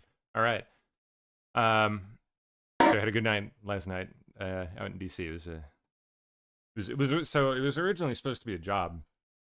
It was supposed to be going out to film an event for someone, for a group in DC, and it turned out that the person that is like in charge of, you know, like interfacing with me to, you know, make that happen, like it got they mistyped the date. It was supposed to be like they chopped off the first digit, so I thought it was yesterday, so I ended up going. It was on the way. I texted him, letting him know, like, hey, I'll be there in a few minutes, and he was like, oh dang, it was my bad entirely, and he felt terrible. So we just ended up just going out and having fun. And he introduced me to a bunch of people, a lot of really interesting people, but one in particular involved in the world of streaming, trying to launch a competitor for Netflix, like a right-wing coded, I guess you could say. So not like overtly, which is really what we like. You know, you look at PureFlix as, you know, I guess it has its place, but it's so like on the nose and in your face. It just like it only serves a very, very slim market, and it's not going to change very many minds. We more, I think, want to be doing things the way that the left has done for years, which is just making a good film and subtly coding your values and your ideas kind of under the surface, into the themes underlying the film, right? Making a good, engaging story, what people want, right? Not bash, being in your face with it, but definitely, when appropriate, inserting your personal values and your life experience into your films, right? That's what they want to do. So, and they're very, quite serious about it too. So this is like it was a good connection to make. It was an excellent night last night. You just got an interesting text from them. So let's keep going. Where were we? Always getting something in the ear here. Someone's whispering. What do we got? Criminal Rubio. Conspiracy. Okay. I'm just giving. Yeah, I was just given a note by the Secretary of State saying that we're very close to a deal in the Middle East. Oh. And they're going to need me pretty quickly, so I will take a couple of more questions. Criminal conspiracy. Okay. I'm just giving. Yeah. How will you decide which workers get back pay and which workers do not? Well, we're going to see. Most of them are going to get back pay, and we're going to try and make sure of that. But some of them are being hurt very badly by the Democrats, and they therefore won't qualify. How will you decide which workers? What is your position on the extension of health care subsidies, which is what Democrats are asking for? All I want to do is very simple. I want to get the country open, and then we're going to discuss that. And we'd like to, Obamacare is a horrible mess, and it has been from the beginning. We want to make it better, stronger, even if it costs more money, we want to make it better. The Democrats want to make it worse. The Democrats want to approve health care for illegals coming into our country, many of them coming in from prisons and mental institutions and drug dealers. They want to give them health care. We don't want that for our people because that's going to destroy the health care that we already have. We'd like to make Obamacare better for people, less expensive and better health care. What is your... I don't know. Can that be done? I don't know. And just last week in Portland... Oh, what's his name? Great. Good. Oregon, I watched a lady get trapped in her car, surrounded by Antifa, and her sister messaged me after seeing the video. She said, the only reason I think my sister was safe is because you were there recording. I also was chased out by a member of Antifa who said he would smoke me. And I saw that clip. Next thing he knew, a DHS sniper had lasers on his chest. If he was not there, who knows what would have happened that Nick Shirley, day. These people are very dangerous, and people wonder how they're able to do it. It's the reason is because these cities are not enforcing the law. And why should these people be worried if the law is not being enforced? And we are not far right, nor are we far wrong. We're just right. And the truth about what's happening here in America with these groups is very dangerous. And I thank you, Mr. President, and your administration as well for acknowledging that. In the ceasefire. This is A CNN reporter just tried to sneak in a question at the roundtable and Trump shut it down. Oh boy. CNN speaking, by the way. So, Are you you know, this is one of the worst reporters that you'll ever see. I don't even want to take a question. In the ceasefire. This is CNN speaking, by the way. So, Seemed to be some kind of question about the ceasefire agreement. You guys just don't want to be on Epstein. You don't want to be on Epstein discharge. How much? It's totally absurd. You guys are experts at red herrings and distraction. No, there's nothing to do with Epstein. The House Oversight Committee is working on the Epstein files right now, releasing 34,000 pages and more on the way. You know, she's key to Let me finish. The House Oversight Committee. You come up with excuses. This is an excuse, so she doesn't sign on to that. This is absurd. This is the longest time the House. Do you want me to answer the question? If you ask the question, you're not actually answering the question. And Ruben Gallagher. You guys vote. Well, apparently Johnson's saying there more Epstein files are being worked on, or on the way. Have to imagine that a good portion of those are yet again going to be duplicates, but hopefully some more fresh stuff. Hi, can I interview you? Yeah. Oh, awesome. So is this the trans flag?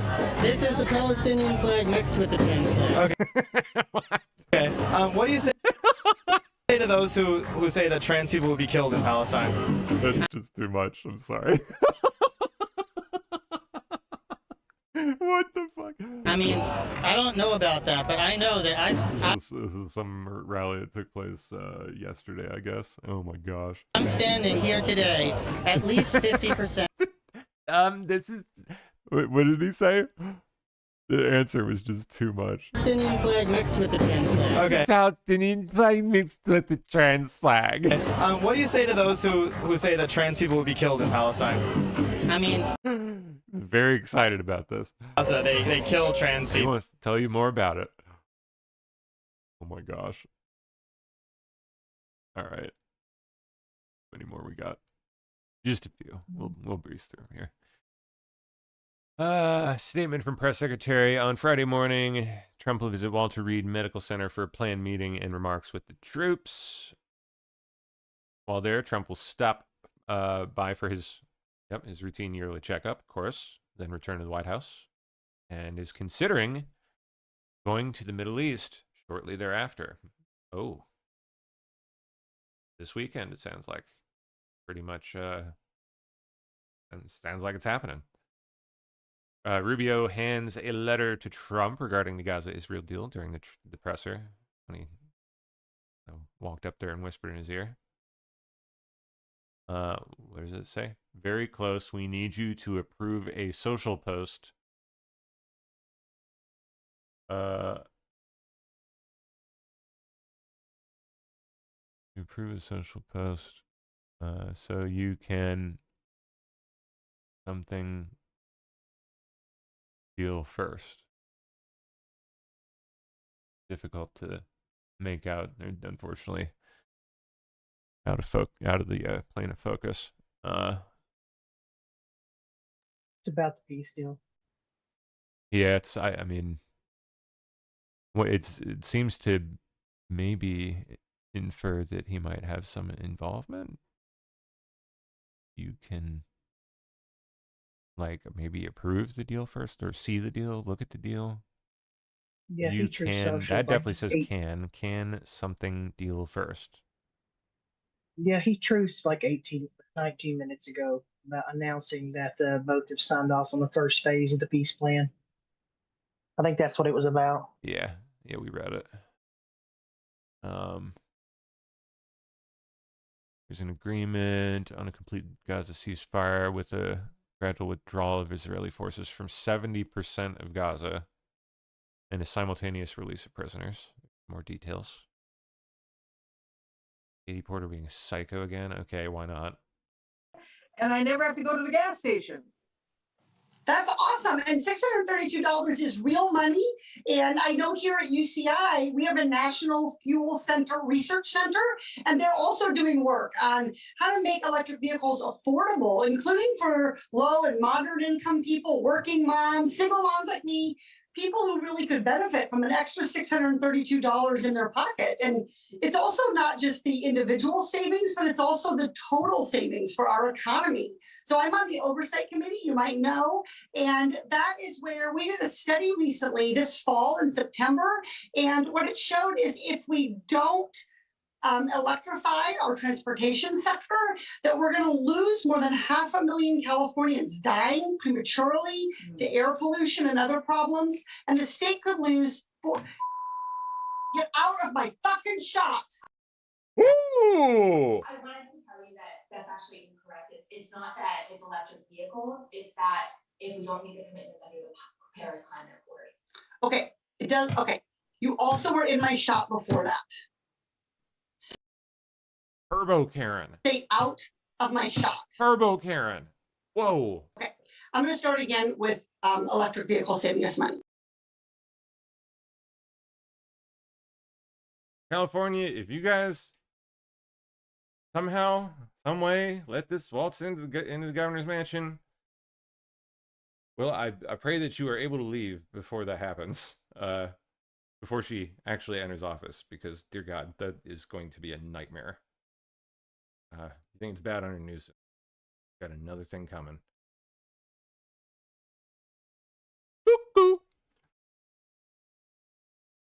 Okay, O'Keefe.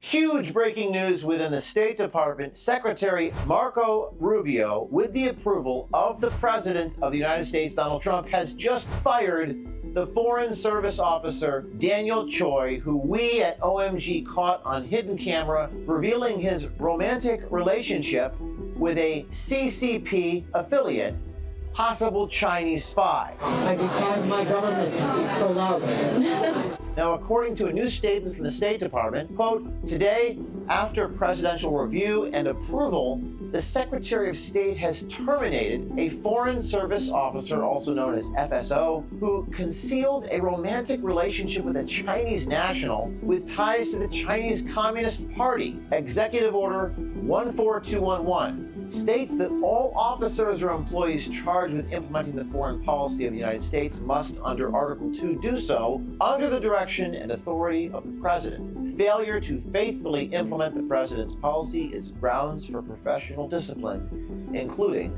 separation. Accordingly, the Secretary recommended that the FSO be separated for failing to faithfully implement the President's foreign policy, closed quote. Now, a State Department spokesperson told OMG that marks the first time in American history such an action has been taken. And they want the American people to know that decisive measures are now being enforced. Choi admitted to knowingly violating diplomatic security protocols by concealing a romantic relationship with Joy Zhao, the daughter of a senior Chinese Communist Party leader, apparently. Her dad was either a provincial or a federal minister of education. Yeah. So he's like straight up Communist Party. Now, Choi confessed that he never filed the required disclosure, even acknowledging that Zhao, quote, could have been a spy. I don't know if she could have been a spy even. I don't really know. Now, thanks to our undercover journalist and the Trump State Department, well, he's finally facing that accountability thing that all you guys out there clamor for. Stay tuned for more. Coming very soon, O'Keefe Media Group and Citizen Journalism Foundation are going to be breaking our biggest stories of the year in the nation's capital, exposing corruption at the highest level. And if they do not arrest the people that we're about to bust, well, then we're probably going to have to launch investigations into the people responsible for making the arrests.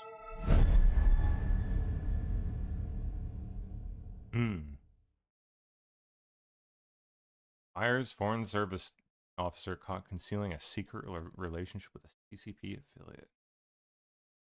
Okay, and then last up, Sky News Arabia on the Gaza deal. The agreement includes a complete ceasefire with a gradual withdrawal of the Israeli army from 70% of the sector, the Gaza sector, and a simultaneous release of prisoners held by both sides. All of them, I guess. It sounds like on both sides. That's a good start. So, all right, that's all we got there. Thank you to all of you. I saw a handful of people toss a little bit in the pot, so I appreciate that.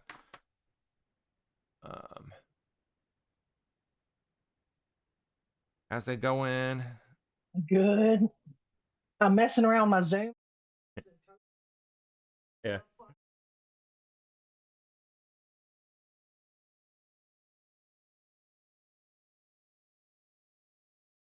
Oh well, you know. Hey, that's fun. That's. I've never really played with them. Yeah.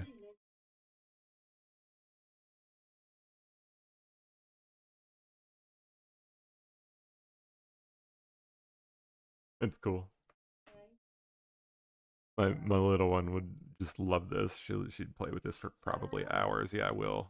She'll love this. How do you get to where is it? In the video settings and okay. Oh, I see. Choose avatar. Yeah, gotcha. Oh, she'll so love that.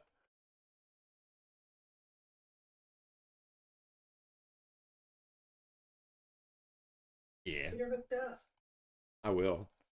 Become a YouTube star. It's VTubers are in. Yeah, she talks about him all the time. Yep. Her and her friends. I think it's the top 10 most are all VTubers. Oh, jeez. Oh man. Yeah, so what I am. Get off here and take you a break. Be back. I will do that. Yeah, before too much longer. You know it. Indeed. And don't forget to I sent you a message too about setting. Oh, cool. Okay, I'll check that out now. All right. Well, have a good one. Till Miss Ray accepts that there. I shall. You have a good show. See you, everybody. Bye-bye. Yes, tonight I'm going to be Princess Leia with my double bun. Born. Okay, YouTube. That's it for me. I don't really have any more to cover. Yes, that was Soko, and I apologize that you couldn't really hear her terribly well. It's it gets kind of funky the way that I pipe the broadcast into YouTube. Like it'll only, like, I think you guys hear her when my screen is shared, right? It's what it looks like when it's like some goofy thing about how Macs work. Like it wouldn't do this on Windows, but for some reason on Macs you have to have like some weird like virtual audio piping thing set up or something to route the audio, unless you have your screen shared through Zoom, which has like a built-in thing that does that when your screen is shared. So then it pipes through your desktop audio without issue. Anything coming through. It's really goofy. I haven't really figured out a great way around it, but for now it's not a terribly big deal.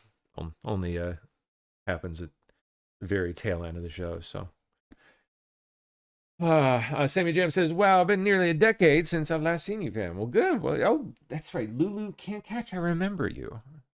Yeah, good to see you. I don't know that it's been quite a decade, but I guess more like half a decade. It's been like 5 years since we got banned. It was wasn't it like September 2020, October 2020? Pretty sure. Andy Z says Pam hasn't aged at all. Well, I'm glad that it looks that way, kind of. I don't know that I feel that way physically, but those are kind words, though. Thank you. At least I think so. Anyone else I missed here?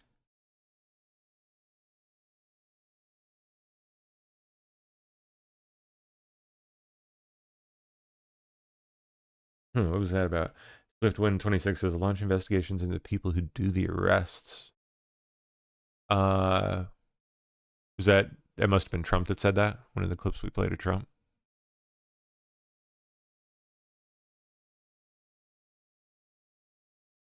Had to have been.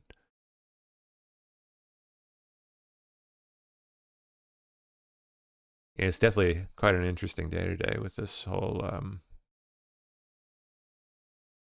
press conference on Antifa.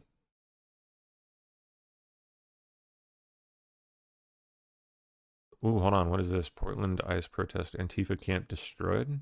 Put in outside of the Portland Antifa protest. And I think you guys are going to be pretty pleased with the results when I pull this camera around here in just a sec. And we're about to go up over there and just show you units that sit on top of these. When these streets are getting fumigated with tear gas, gets sucked into that building. I don't know what medical conditions every baby has or if there was a premature baby that lives in that building. Yeah. Which is everybody's rights are respected. Is this it coming up? People are free to do their job, work, all that other crap. Now, I don't know. He's running his mouth for like 40 minutes. Oh well.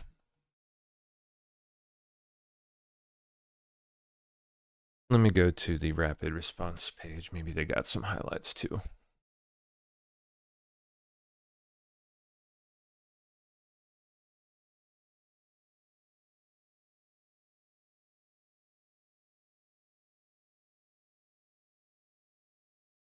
Okay, here we go.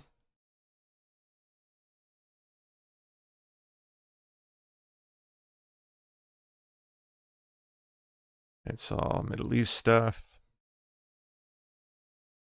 Antifa is real. We saw him. And I was assigned to cover the... We saw Andy. Brandy Cruz. Guess we saw all these. We caught them all. As you made clear, Antifa is a domestic left-wing. It was good to hear from Bondi. I think they've made a kind of a mess of some things, but this so far is going the right direction.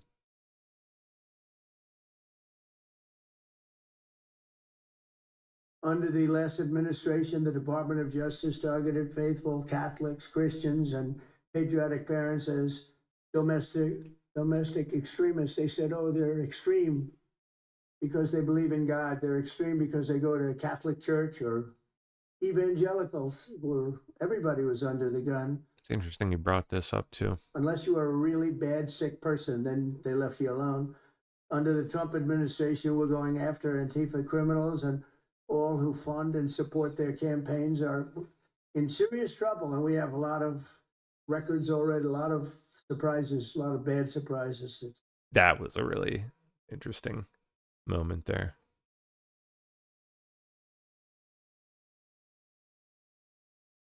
We're going to be far more threatening to them than they ever were with us. and that includes the people that fund them.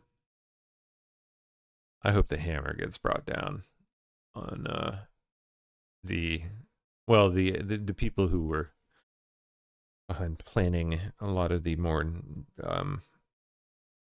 subversive, nasty aspects of what they were involved in. The mentally ill and the homeless that we're taking advantage of here. I mean, sure, prices need to be paid and they need to be, in a lot of cases, probably institutionalized, but more so especially the people who are involved in the planning and coordination. Those people need to pay big time. Visibly. It should be clear to all Americans that we have a very serious left-wing terror threat in our country. Radicals associated with the domestic terror group ANTIFA. Yep. That you've heard a lot about lately, and I've heard a lot about them for 10 years. Let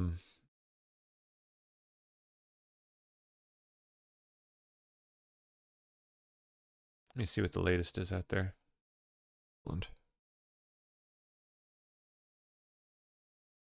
Filters, let's get today.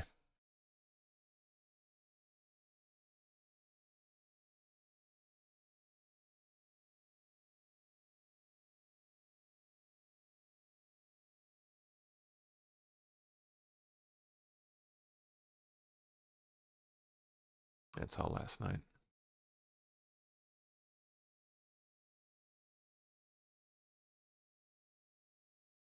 Got an umbrella. You're so. You got an umbrella. You got an umbrella. You fake tough guy. You fake tough guy with an umbrella. Look at your armor. I want. Yeah, I do. I want to fight. I want to fight. Let's fight. You want to fight? I'm right here.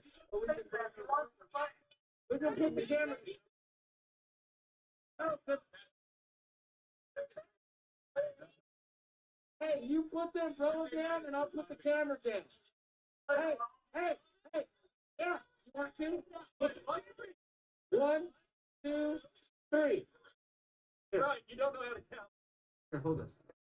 What? I just put the camera down. Don't be scared. What's up? Let's get the walk. Let's get the walk. Don't be scared. These guys don't want nothing Valley Ray. You don't back down. We love Valley Ray. We fucking love Valley Ray. We love all. Jeez. Yes, sir. You guys are amazing. And so is he. He's not.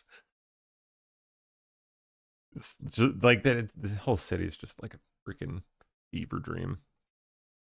Raised like psychotic, hellish. Like you ever seen the movie Jacob's Ladder? Like that's Portland. Where was Jacob? Where did that take place? Actually, a great film. One of the true greats about Vietnam, the experience of people in Vietnam. Our soldiers. Even though the film itself really doesn't. I don't think there's. I mean, there's a few flashbacks of Vietnam, but it's more what comes after. Great film.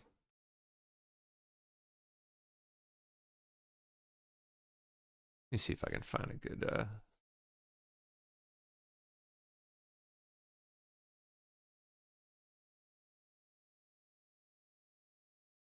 Oh, the demon dance.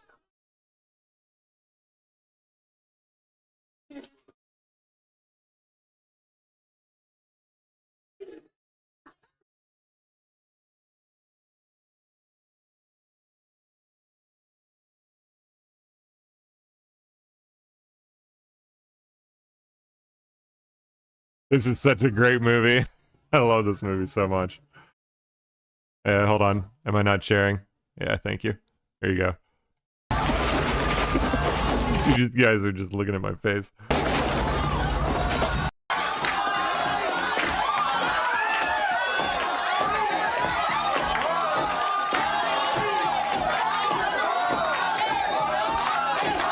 This is such an insane movie.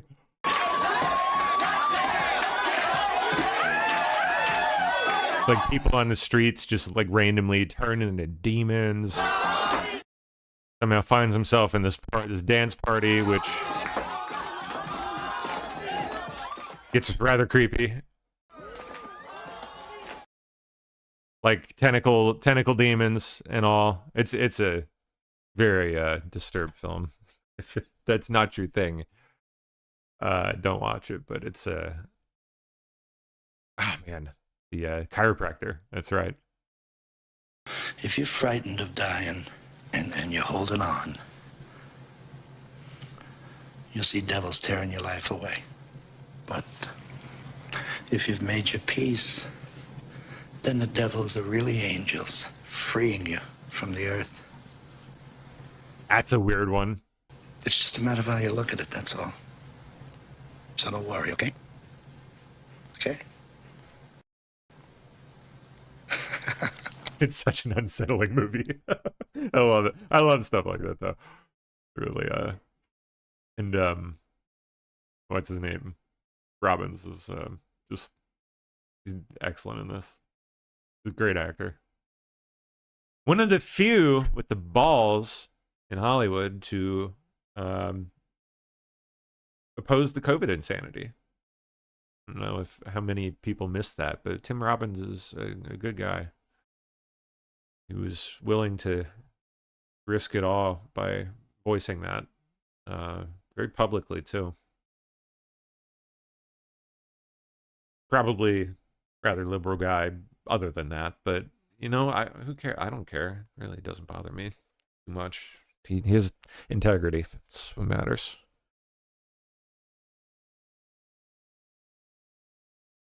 Does excellent work too. A lot of really good films.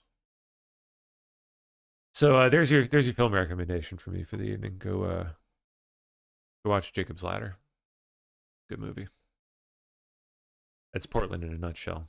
Freaking demons hiding under the skin of everyone you come across. It's a really messed up place. Oof. Especially at night.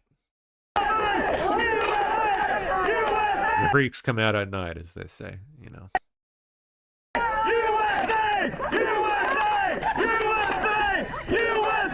I remember driving down the street there when I went there back in 2020 and just randomly seeing an entire like group of dozens of people buck naked riding their bikes down the street. Just an entire parade of nude people, like midnight. Just ass crack right in the seat. Okay? Like, just right in there. I filmed some of it too. I caught some of it. I luckily had my camera in the passenger seat. Reached over and got a clip of this insanity just pedaling down the street. Such a freaking crazy city. Know how it's been tolerated this long.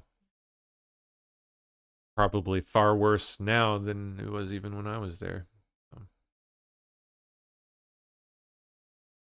All right. Well, we'll call it there. I got stuff to do. I will see you guys tomorrow evening. Bye-bye. Have a good night.